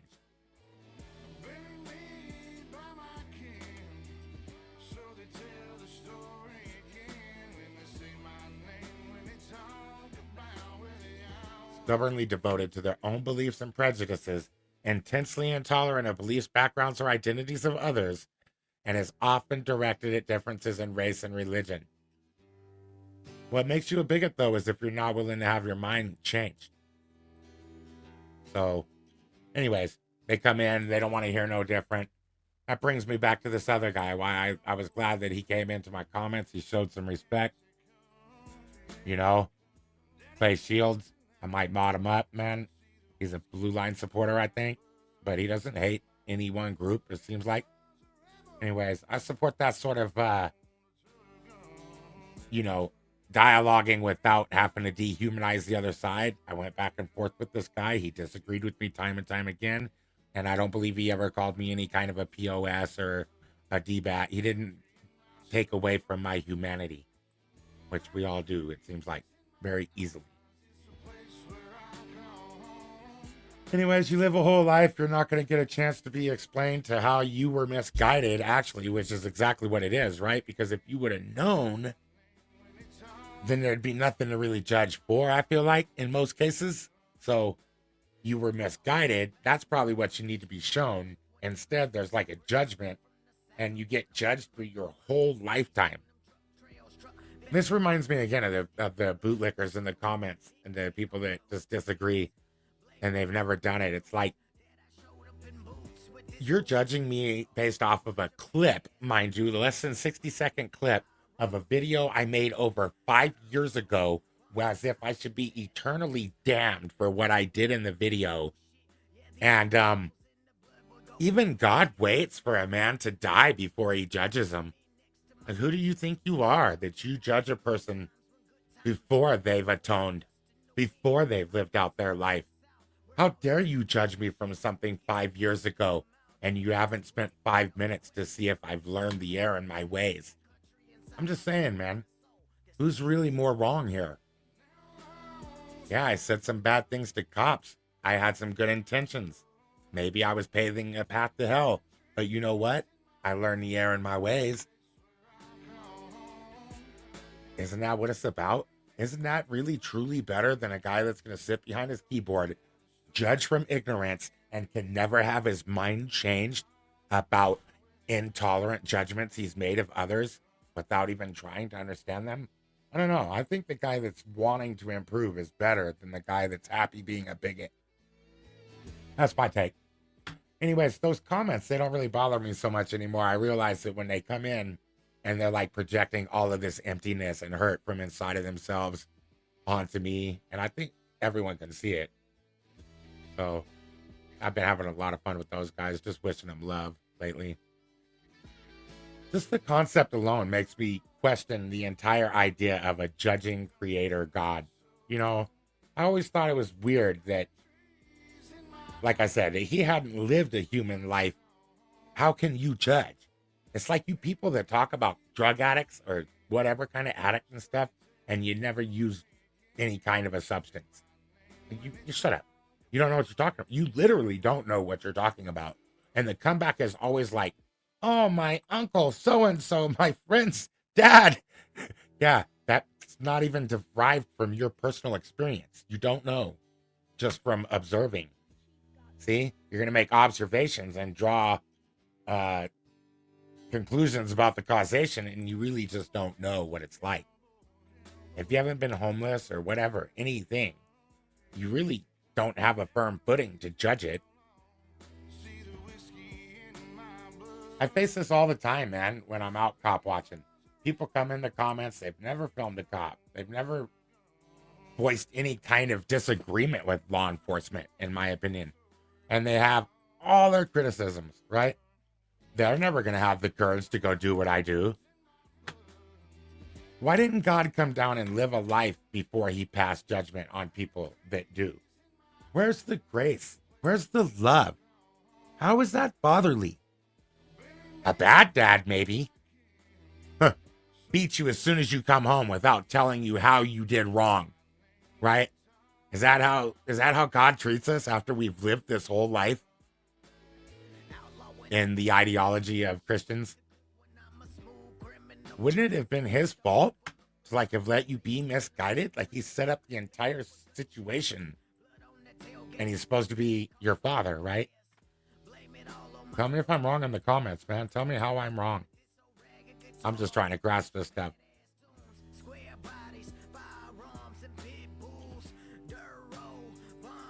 You know, it's like I said, man, you guys want to watch like a 30-second clip of somebody from a few years back and stuff, and then your house is so clean, your life is so virtuous. You could watch a 60-second clip of a video from 5 years ago and decide that the person in the video is unredeemable for their actions or just the perceptions that folks have about him.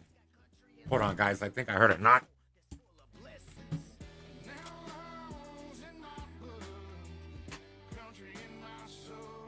guess not. Have to check, though. Thought I might have been getting swatted. No, I'm just kidding. Anyways, maybe before you label somebody as like irredeemable, shouldn't you just try to explain how they were wrong and out of pocket? Isn't it better to just come in with a little bit of love? That's the other thing. You guys come in, you spent no time learning about me. I come over to your Facebook, I look at you, I learn about you. I spend way more time showing love and learning about you than you ever showed me when you made your shitty comment on my video. Like, it doesn't make sense. You guys have everything to lose, and you don't know my life. And you're going to come over with your beautiful family and everything you've got to risk and lose. It just doesn't make sense. How can you feel empty that you need to put another person down on the internet when you've got such a beautiful life? That's what I'd be wondering. Maybe someone can tell me in the comments, why do folks feel the need to do that? Check out this helicopter ride, though, guys. Oh, no, this ain't the one. Hold on, let me see if I can find the helicopter ride, because I wanted to do something light before we do this one. Oh, I didn't get the link for the helicopter ride. Is this it? Maybe. Oh, that ain't it. Dang. Well, we'll just have to get into this one here. This is a TikTok that I found where they're talking about a judge that was corrupt. I mean, it's crazy, right? A corrupt judge? Just go figure. All right, we got it on the screen. Here we go. Let's hear about it. Remember that judge, guys, that got shot, and the sheriff came in and shot his ass in his chambers or something like that? I think this is the sheriff right here, and that's the judge. Wait, is it? Yeah, I think so. It kind of looks similar to me. But this dude was running a sex ring out of he turned the jail into a brothel.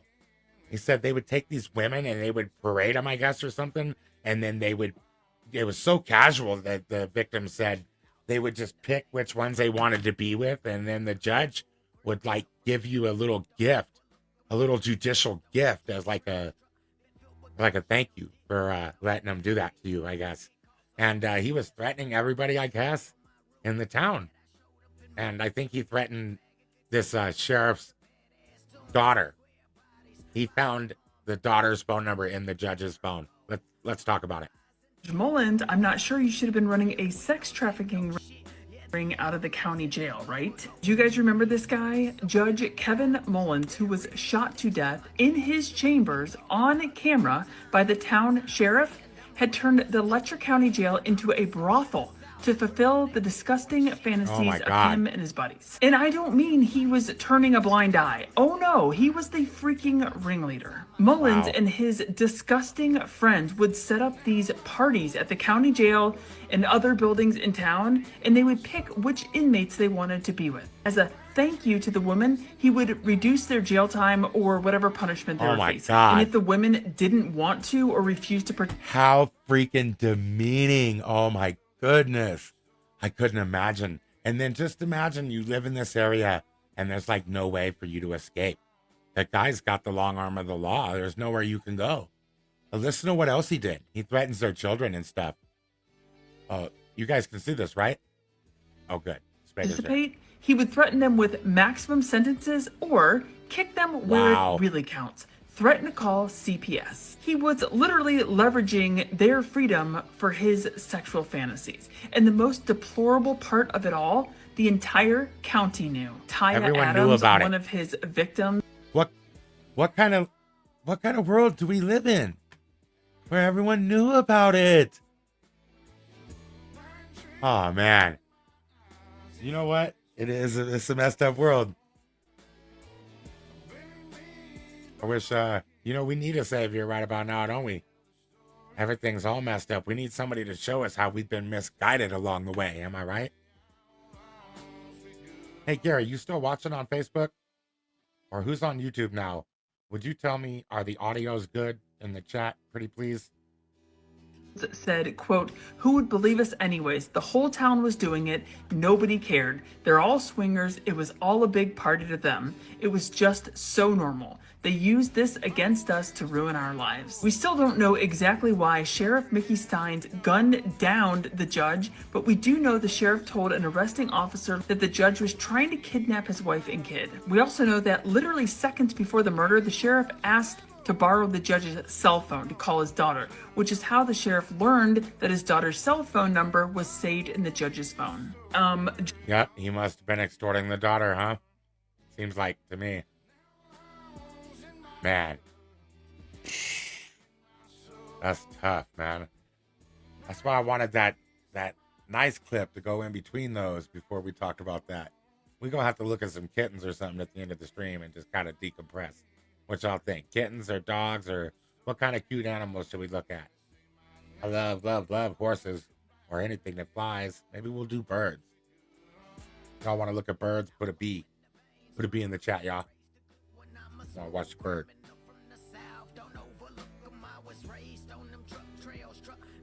How come no sound? Well, it's not up to them. It is up.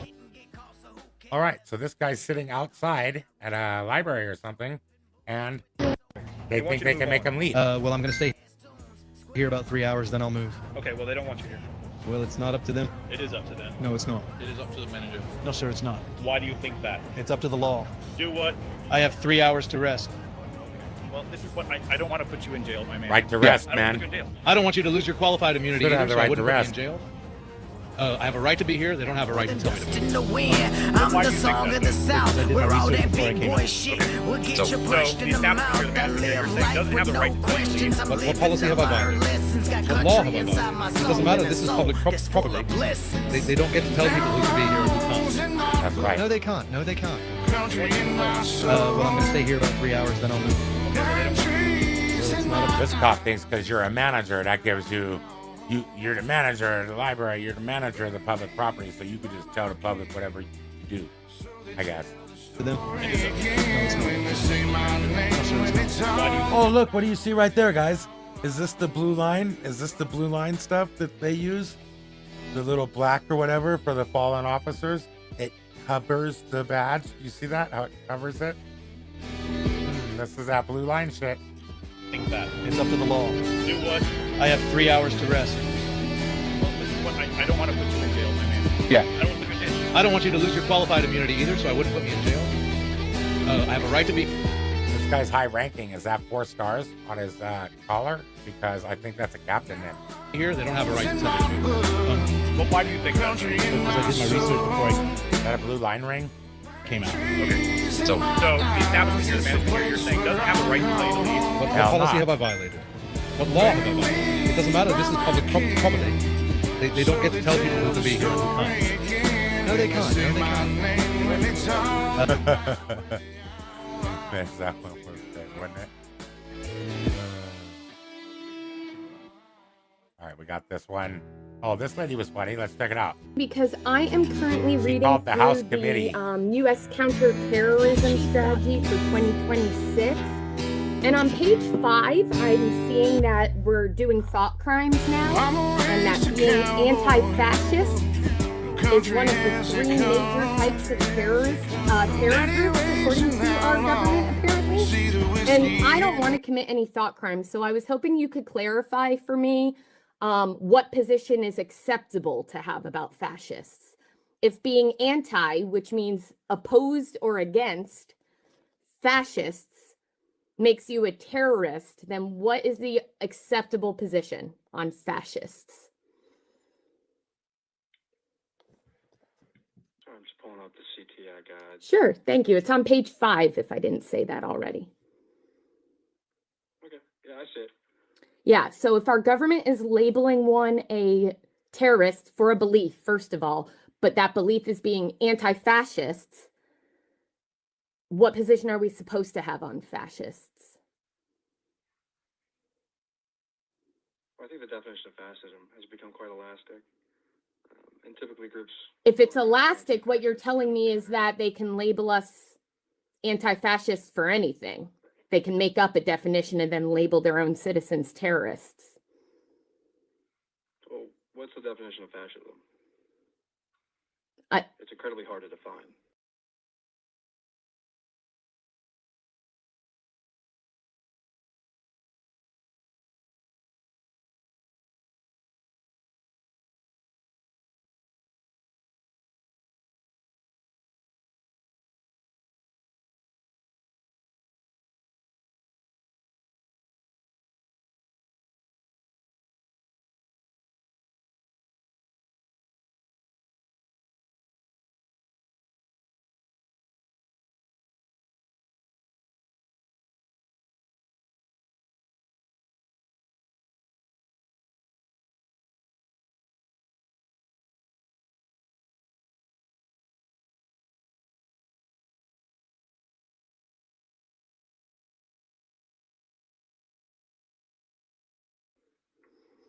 I would argue someone who labels their own citizens terrorists based on their beliefs would be fascists.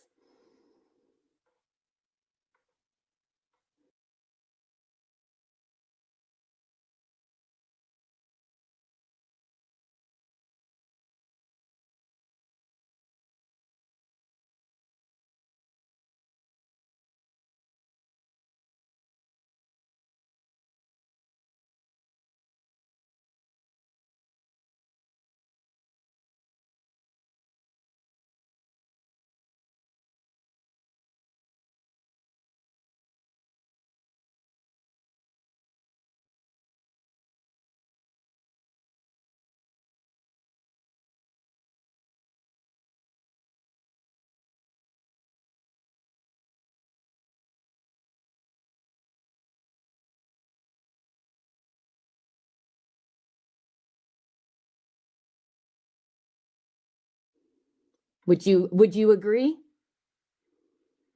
I'm not sure.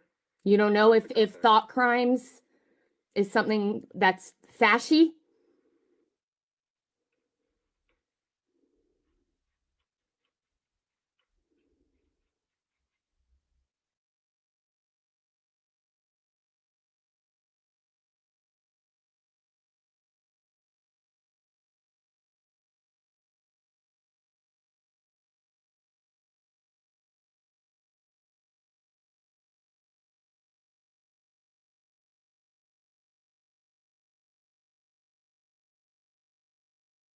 I think you do know. What do you think if being anti-fascism makes you an enemy of the US government, what does that make you? What does that make me? I'm not sure. I mean, this is released by the White House. This is the... So I think that what happened is she's got the guy, she probably got somebody important on the phone when she first called, and they were too busy, and they like gave it to the lowest guy on the totem pole, and fucking he's doing something else too, probably, but he's just doing his job here. He's taking the undesirable task for the day. House Committee on Homeland Security. I believe the Counterterrorism Committee subcommittee falls under y'all, does it not? It does. So what you're telling me then, to be clear, if you're saying this is all... Oh, she's gotten a bit choppy. It looks like her emotions are getting carried away with her. Abstract. She won't let him talk. Then what you're telling me is the White House just put out a publication that said that they're going to label people terror groups who need to be defeated if they are against something that is undefinable, which means defined however the government wants it to be. You're smarter than this. I know you are. You wouldn't have gotten this internship if you weren't smarter than this. Poor guy. Like, they have their own number and they have a hotline. I'm not exactly sure what. Well, it's this group's job to keep the executive branch in check. And currently what they're doing is they're letting the executive branch threaten U.S. citizens based on their beliefs. And what's more outrageous is the belief that's not allowed is being against fascism. Could you imagine getting this call though? Can you really imagine just getting this call though? Who wants to talk to this lady? I will put her on the phone. We can talk to her.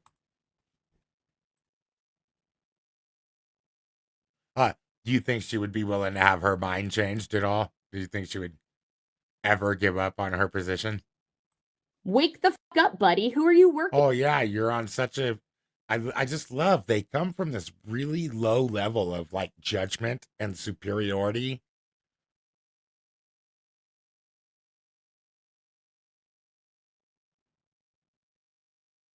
And then they want a virtue signal, like they're so much better. I think we're all just feeling something because we can't do anything about some of the atrocities that are happening under the executive office rule. But yeah, people are losing. She's lost touch right now, I think, in my opinion. For Hysteria. That's what it actually is. The legislative branch. Whose job is go ahead, remind me. Is it is the executive branch of the DHS. Oh, fantastic. The same things. The CTI center is not under our purview. So you're telling me, like, come on, bro. Like, just be real with me for a second. I don't understand what they're trying to. What are you? I would like Congress to do their job and to get rid of the fascist in the White House who's threatening us with thought crimes.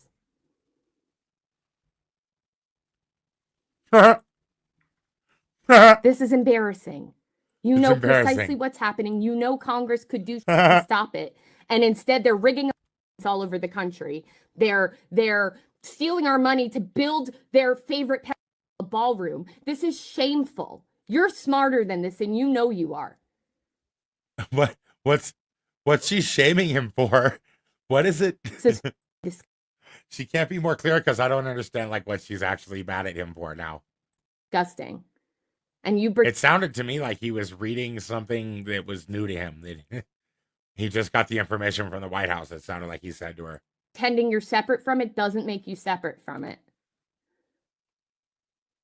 I was more just curious about the nature of like substantively, what would you like from I would like for them to remove the nut job who is threatening us with thought crimes for being against fascism, who's also, by the way, named in the as a pet 38,000 times. I would like them to remove him from his position of power. He's done nothing but hurt us while stealing our money over and over in every possible way. That's what I would like them to do. They're neglecting their oath to the Constitution over and over and over. And you have to be a idiot to not see it. Literally the entire world except your goddamn cult sees it. And I know enough staffers to know that half of you guys see it too, and you're being complicit anyway. You know a lot. You know a lot? Is that what he said? The arrogance you have as you're a traitor to your country. Just calling him arrogant and a traitor and stuff. Like as if this guy down here, the lowest man on the totem pole, he himself has the ability to get Donald Trump out of there without anything organized, just based off of him and his will and intelligence alone. Disgusting. What's your name? You're disgusting. Now give me your name. I'm going to shame you by name. Gus what? Why? Come on, Gus. You got to tell us. You work for us, bro. Because the whole internet's about to know. Gus what? Who's not going to tell you? You can find it. I mean, I'm not going to help you. I know you're not going to help me. I know. You work for me. I pay your salary, and you're not going to help me. I know. Because y'all haven't been helping us because you're working for a pet loser in the White House instead of the people you're actually supposed to be serving, Gus.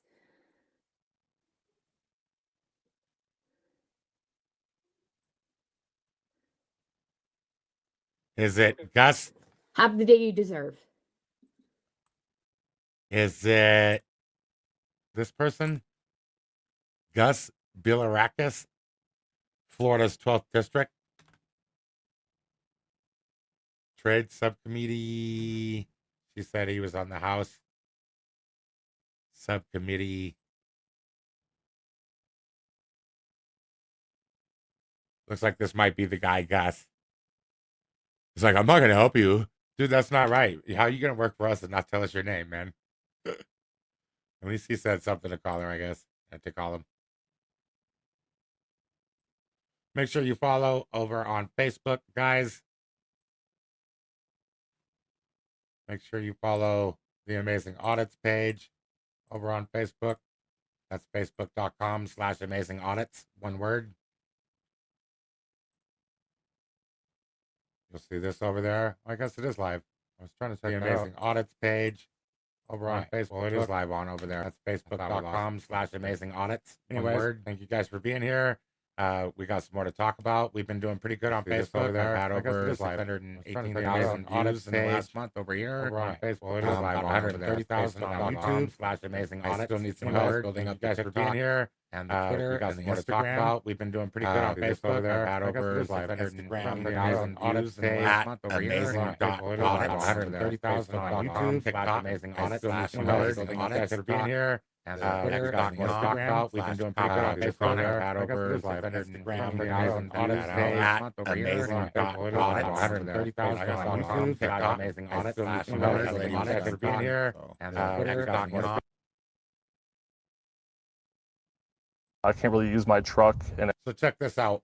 This dude, right? The flock camera, you remember they got the gangsters or whatever, the carjacking, kidnapping guy.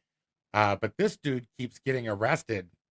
He doesn't have a warrant, but I think he has like a vehicle that's tagged as someone's vehicle. That could you imagine buying a vehicle and the last person had a warrant or something, and you keep getting pulled over every jurisdiction you go into. They don't even ask no questions. They just assume the flock safety camera is correct.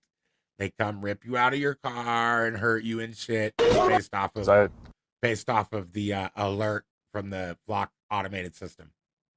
Continually getting pulled over. I can't really use my truck in any fashion. A Coloradan keeps getting pulled over because flock surveillance cameras tell police he has an active warrant. He doesn't. But he can't convince the surveillance network to leave him alone. Over here, they zipped out of nowhere and immediately got behind me with the lights flashing. There was no crime committed. No, I don't have a warrant. But Kyle Dosman is getting used to sitting in his car. I don't think this warrant has been on this car for very long, and I got pulled over again. It was actually by the same officer.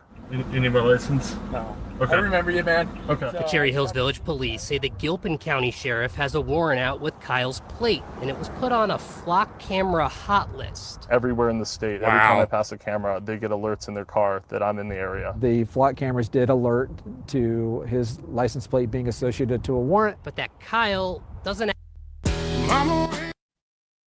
actually have a warrant. Nobody should be stopped when there's no legitimate law enforcement purpose for that. Kyle has called both the Gilpin County courts and sheriff's office to get off the list. I continually am getting pulled over. I can't really use my truck in any fashion. A Coloradan keeps getting pulled over because flock surveillance cameras tell police he has an active warrant. He doesn't. That's so messed up, man. Can he even stop? He can't even stop it. Like, didn't they say they contacted Flock about it? I think they can't even.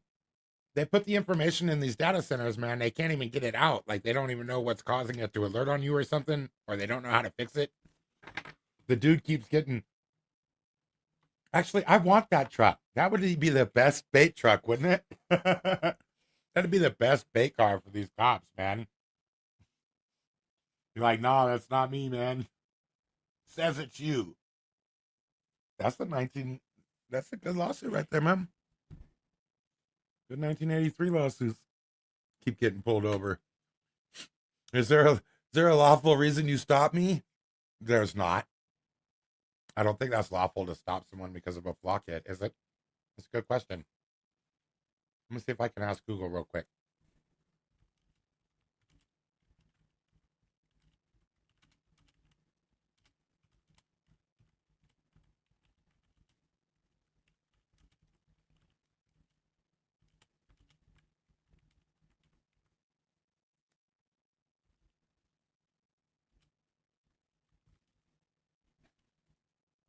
Shouldn't be legal, I would think. Oh, I guess it's considered legal or lawful to stop a vehicle based on a flock safety automated license plate reader.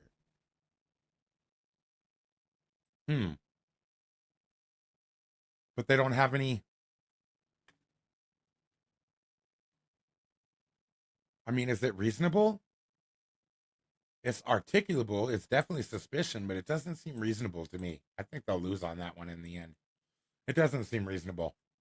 You should have to do some other thing, like a visual check.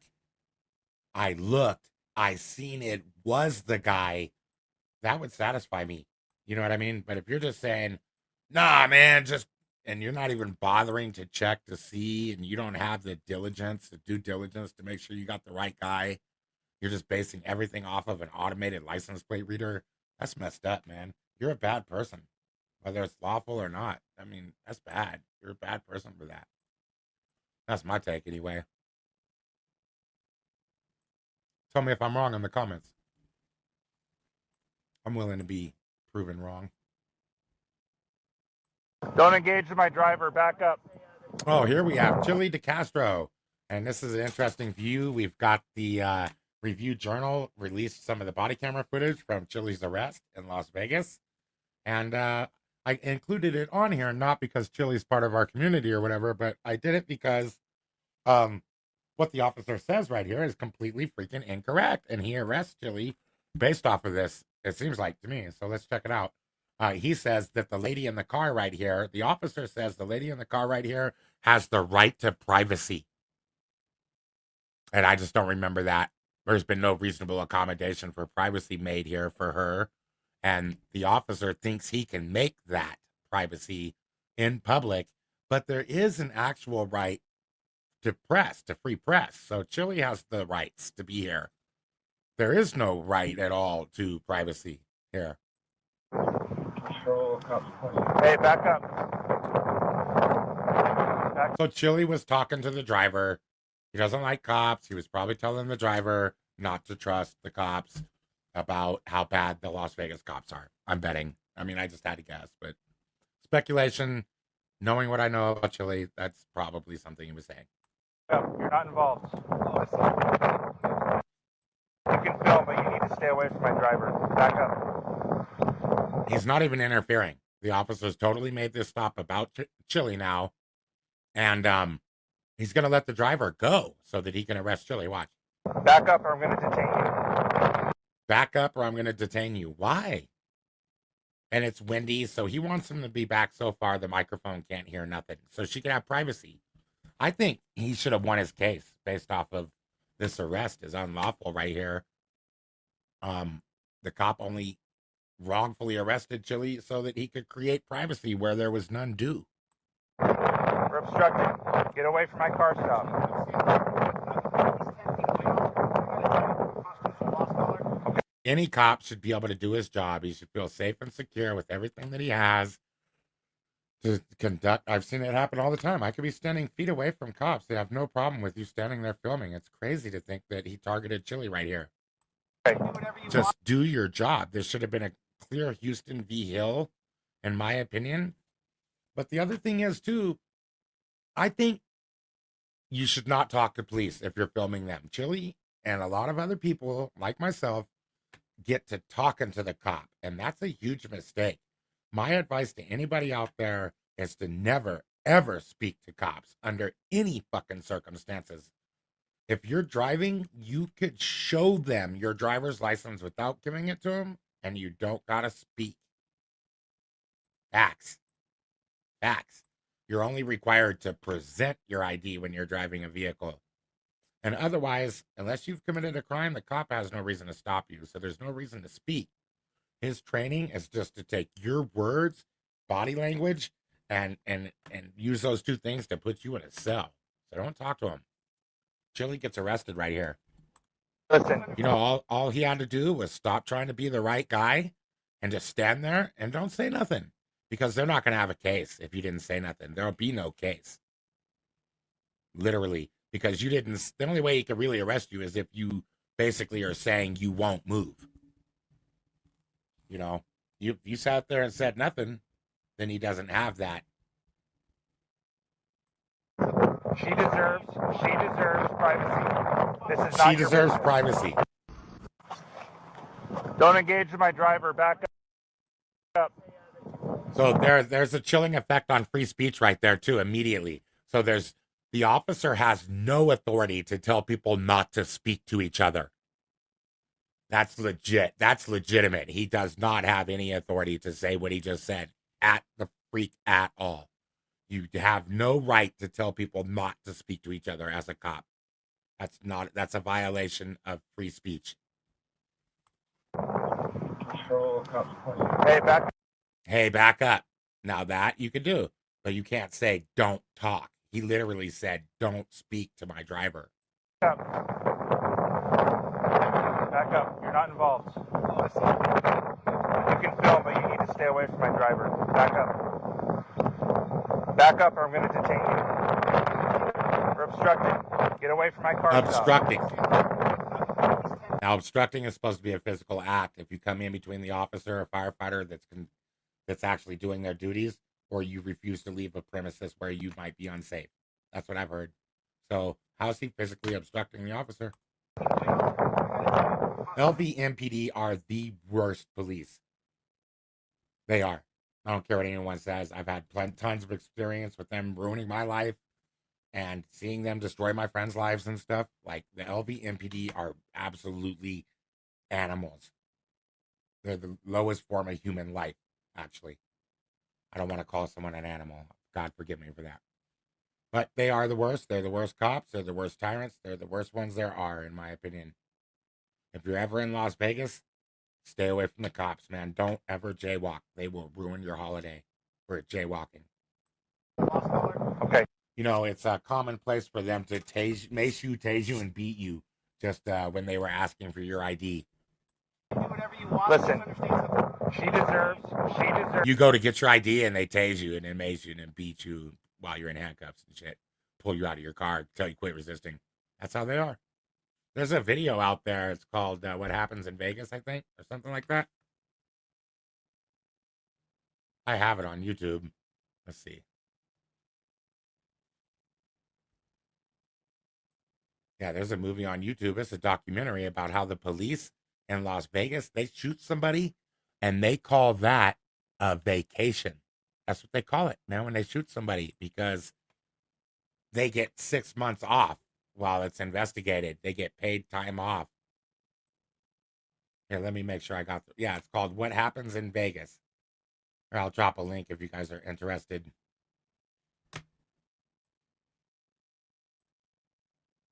Here, I'll put the link in the chat right now. You guys can watch this supporting documentary that supports what I was saying about LVMPD. Privacy. This is not your business. This is private scene. Did he just say it's a private scene? It's not. There's nothing this officer ever does in uniform that's private, except for when he goes to the bathroom. That's it. That's it. Everything he does is public record, public interest. It's all public. He's an officer of the public.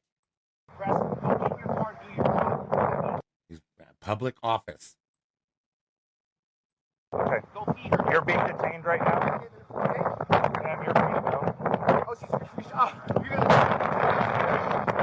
See, did you hear that? He said, you're being detained, and he told the lady, you're free to go. Come over to my car. This helps his YouTube channel. He called the officers here in my courtroom today pigs. He called and he's nodding his head up and down. I don't know how anybody's allowed to record in the courtroom. Maybe the RJ was allowed to. I'm not really too sure. But you're usually not allowed to film in the courtroom. So apparently they never let us. He hates every. See, here's another one. This is not equal treatment under the law. Like, they wouldn't let an independent press journalist come in here. I wonder if any of our colleagues got to record this. And then it looks like the mainstream media was allowed to. Law enforcement officer in the United States. All right. Stand up, sir. Are you finished with your request for credit for time served?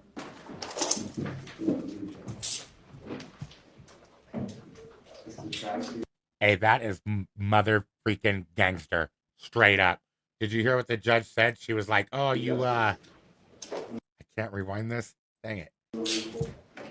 She was like, "You hate every law enforcement officer," or something like that. He stuck up his thumb and shit. She was like, "You called my officers pigs and shit." He stuck his thumbs up. Like, that's totally gangster, dude. He didn't start singing a different tune, did he?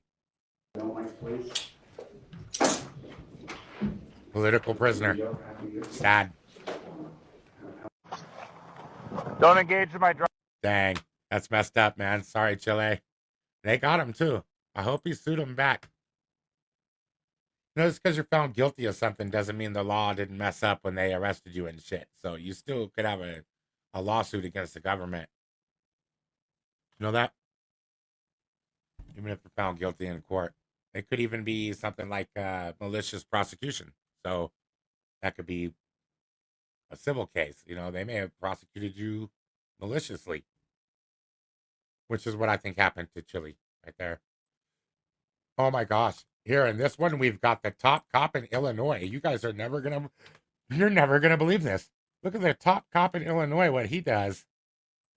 Because if you make the most tickets or something or arrests, then you get to be the top cop, they call you, I guess, in Illinois. So check out what this man was doing. This is one of our great officer heroes, man, right here with the boots that everybody liked to lick on.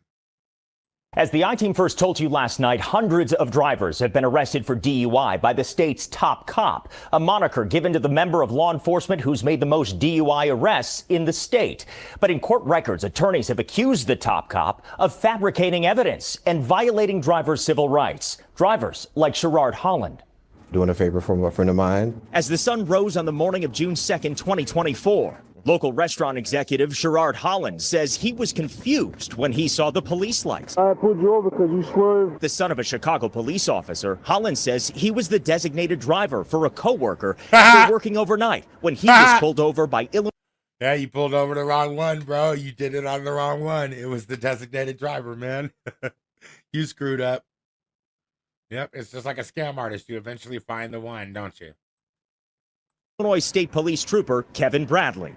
After speaking with Holland, Trooper Bradley wrote in his report he could smell the odor of an alcoholic beverage emitting from the vehicle. We're going to relocate. Suspecting DUI, Bradley asked Holland to continue driving down the road to a gas station. There, Bradley accused Holland of driving drunk.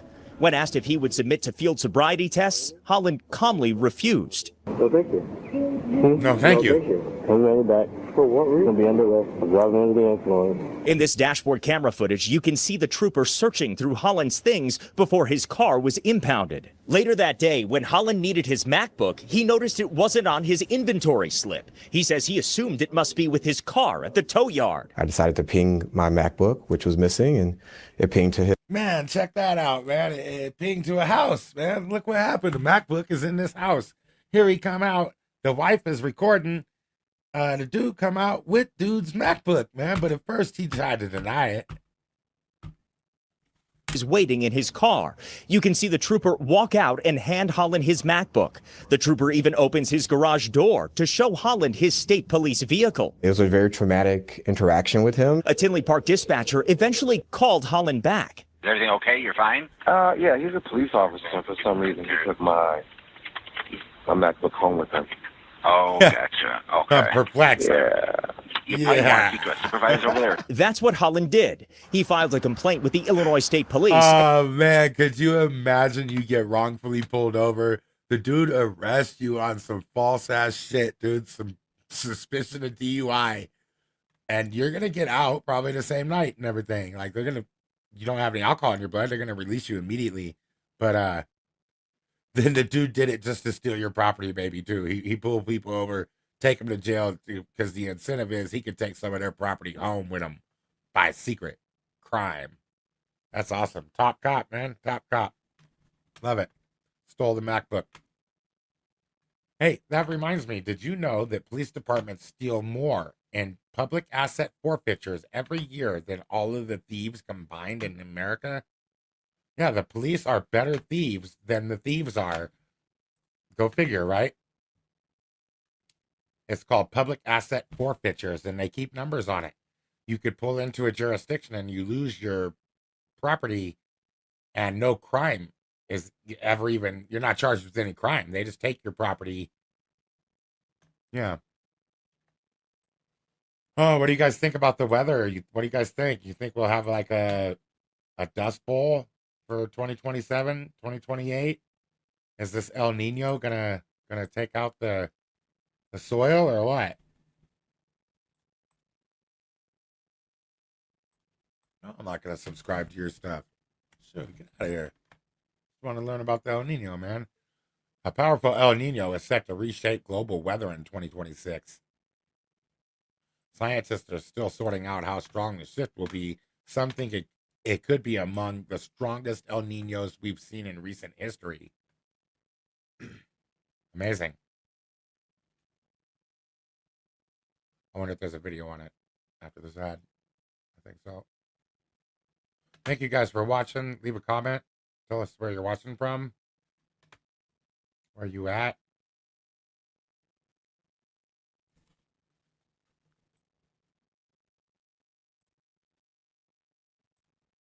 That is an interesting question, because if you see some of the forecasts right now, you might think, oh, they know exactly what's going to happen.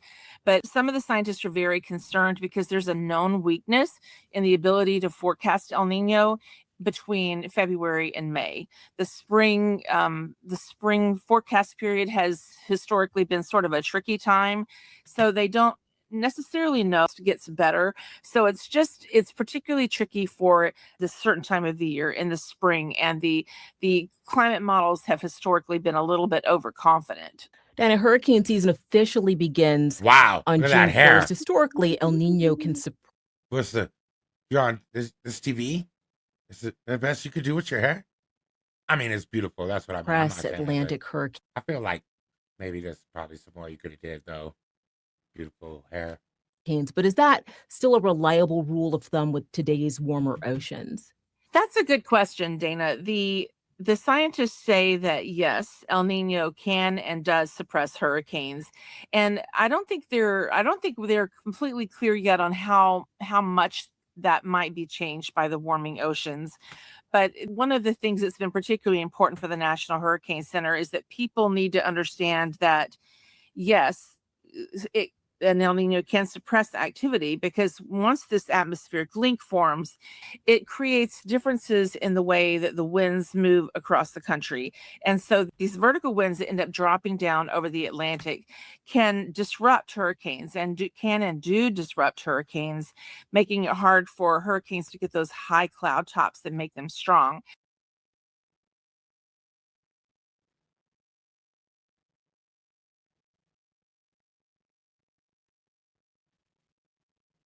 Wow, the oceans are warming, and the North Pole's moving.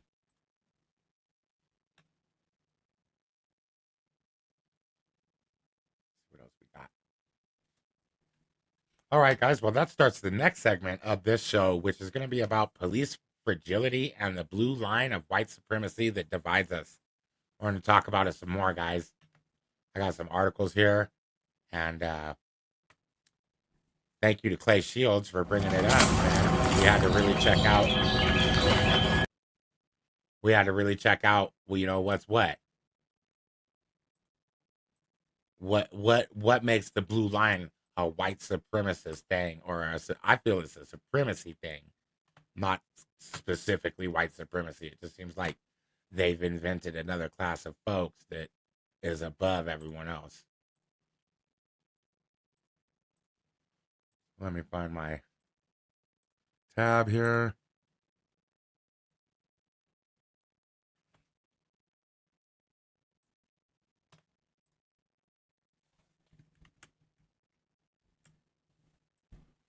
Critics and researchers argue that the flag acts as a second Confederacy, or a fascist banner representing the us versus them mentality that sets police apart and superior to the community they serve. It's funny, the guy wanted, I tried telling Mr. Shields that it was a simple Google search if he wanted any more information. I at first I wasn't, I didn't believe him that he wanted to just get knowledge and stuff, because it seemed like it would have been easy to find this information if he really wanted to know, instead of calling me a liar. But yeah, there's a lot of information out there. There's a lot of articles and shit. We're going to look at some of them. Official responses. Several law enforcement agencies have banned the display of the flag in their stations or on uniforms, citing it as associated with hateful ideologies. You freaking A right. And the need to restore community trust.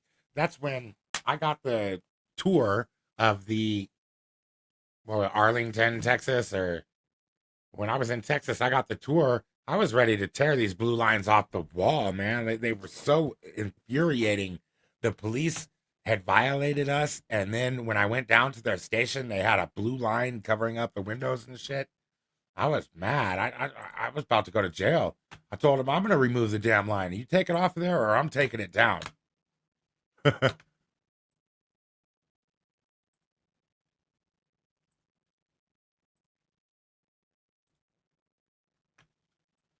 Yeah, you know, what do you guys think? Is the blue line for fallen heroes?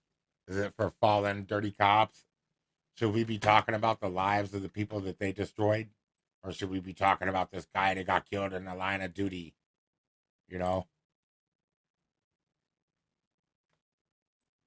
Have you guys ever thought about getting legal psychedelics? I mean, I was watching this video the other day, and it got me thinking about, like, psychedelics and stuff, man.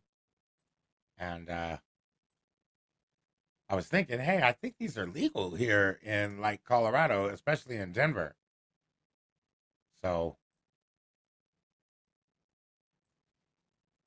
I was checking out this video, and she's got these really cool little slime moldies right here. And look, she got like a microscope lens on. Look how tiny they are, man. Pretty cool. And I was like, man, that kind of looked like a psychedelic mushroom, right? And so I did find a place. It's in Colorado. It's in Denver. It's over on 8th Avenue.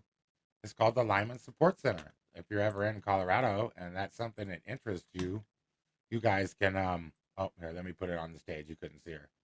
Here's her video with the slimes on there. I'm going to put a QR code on the screen. You guys can scan the QR code if you want some more information about the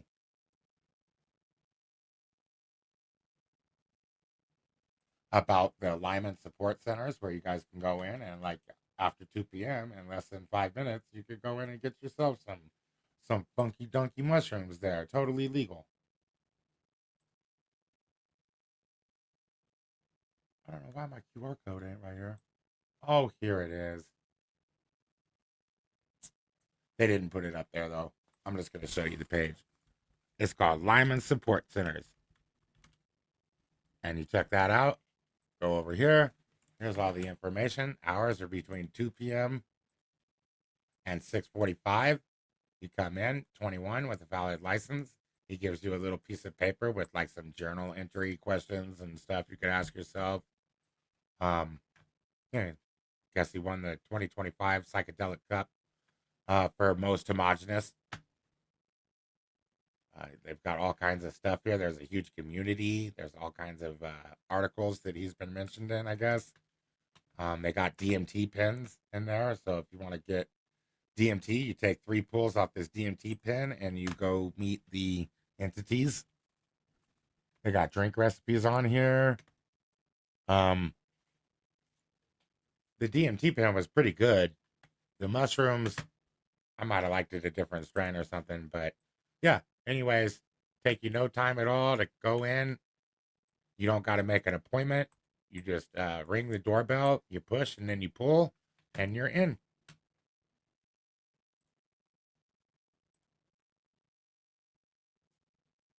Get you some funky psychedelics for your little mushroom trip. This guy's working on something too, man. He's working on an automated tax system with make stable coins or something, and he plans on paying down. He could pay down the American debt with the stable coins somehow. I don't really understand exactly how it works, but I got some information on it. You guys can check it out. I think I posted it on my Facebook. There might be something on my community tab. Let me go look now. Want to make sure I'm telling you the right information. If you're on Voices of the Silence, come over to the community tab. Okay, I didn't put it on there. Anyways, you can find it on the Facebook. You can find it on the Twitter. You guys follow on those links. You can see more about his stablecoin thing. See, how long have we been live? Oh, that's a good long live stream, about 2.5 hours. I appreciate you guys being here. Thank you so much for commenting, everyone. Check out the Lyman Support Centers if you're in Colorado and you want to get you some funky psychedelics. Check out the DMT pen and blast off. Anyways, I do appreciate all of y'all. Tamsin, thanks for being here. I can see you over on Facebook. And that's really all I have to say. I had a little bit more to go over, but it's getting long in the tooth. I'm going to go get me some dinner. Maybe make a little banana slushy or something. Before we go, though, I did want to look at some cats. Or what was it? Birds we were going to do, right?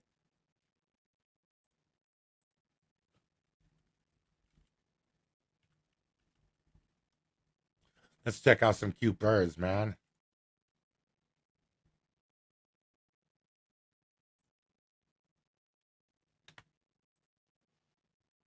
All of the birds all over the world. He's running his hand under it. Like he's waiting for it to warm up and stuff.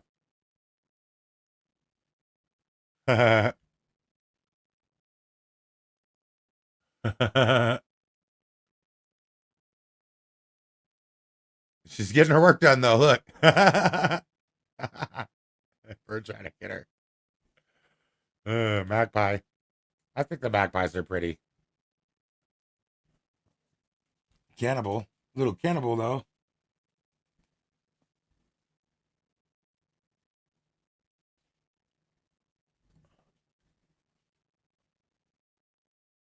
Aw.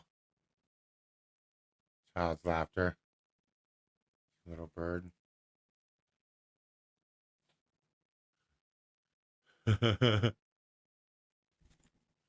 Peekaboo.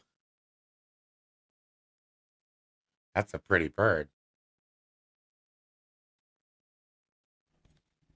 Yeah, man, I always like to wind it down with a little love over here. You know,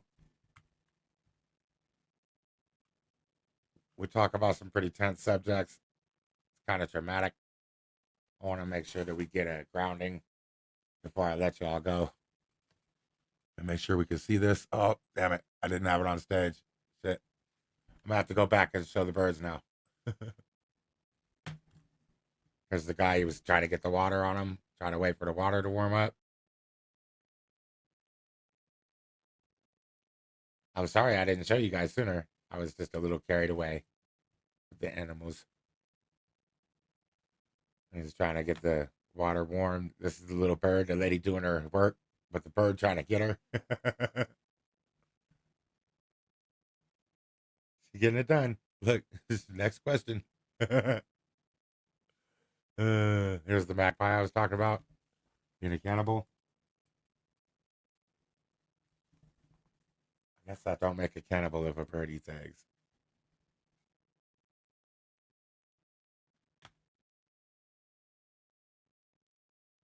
Oh, here's the one with the laughter. Isn't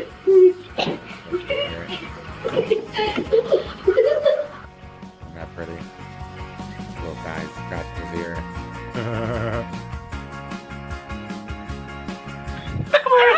That's the pretty bird I was talking about.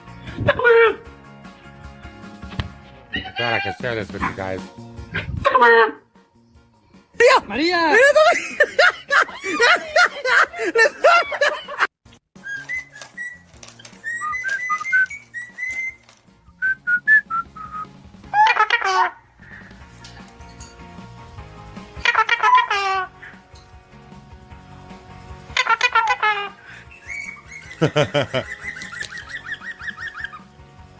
What the heck? There were some cute birds.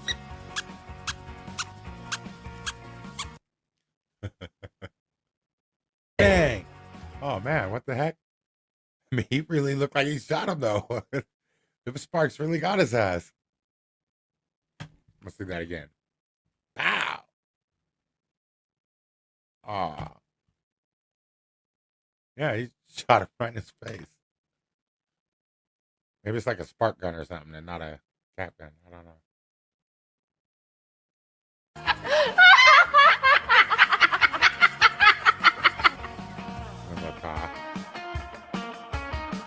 He's grinding.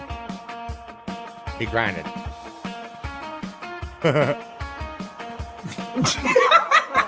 Yes. Hey, the Marine is the Army dude is scared of the goose. The goose really had some flight on him. Did you see that? Look, the goose got some anger in there. A little bit of vinegar in his veins, man.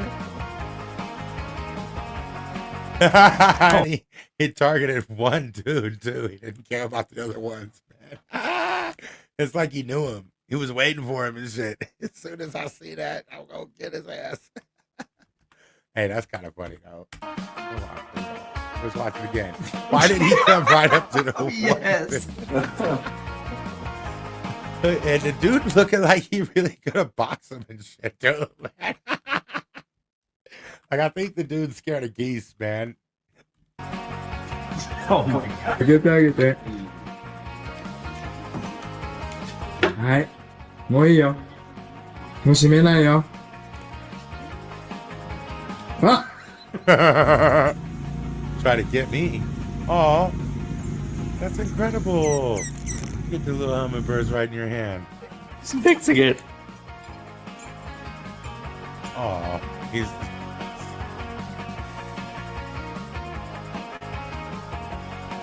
That's cool. That is so cool. Anyways, if you guys want to watch more of the bird video, you're going to have to go over and check it out on the Pet Collective. One of my favorite places to catch me some cute animals. They always got some good clips. I don't know how they get them all, but it's a lot of work to put clips together. I really appreciate their efforts on that. That being said, I love each and every one of you, and I'm glad you're here today with me. I'm glad we could share those cute animals and the thoughts about the blue line. Leave your comments below. I'm definitely interested in having my mind changed about the blue line, but I think even Google knows, even the AIs know it's not that hard to just find a piece of information that's not me, a source that you could rely and trust, and you can see that what I said is right. The link for which Nemesis on Spotify. Yeah, that's right. I got my Spotify podcast too. That's called Cop Watch Chronicle on Spotify. MC Nemesis. Where's the link? The link to what, bro? I wish I knew what you was talking about. I put it in the comments right here. This link. Is that the one you're talking about? You might be over in PM. Anyways, he might be on the vertical stream. Maybe that's why he can't see the link. I'll put it down in the comments. I love y'all. Have a good night. If you see a stop, film a cop. Boop, boop, boop, boop, boop, boop.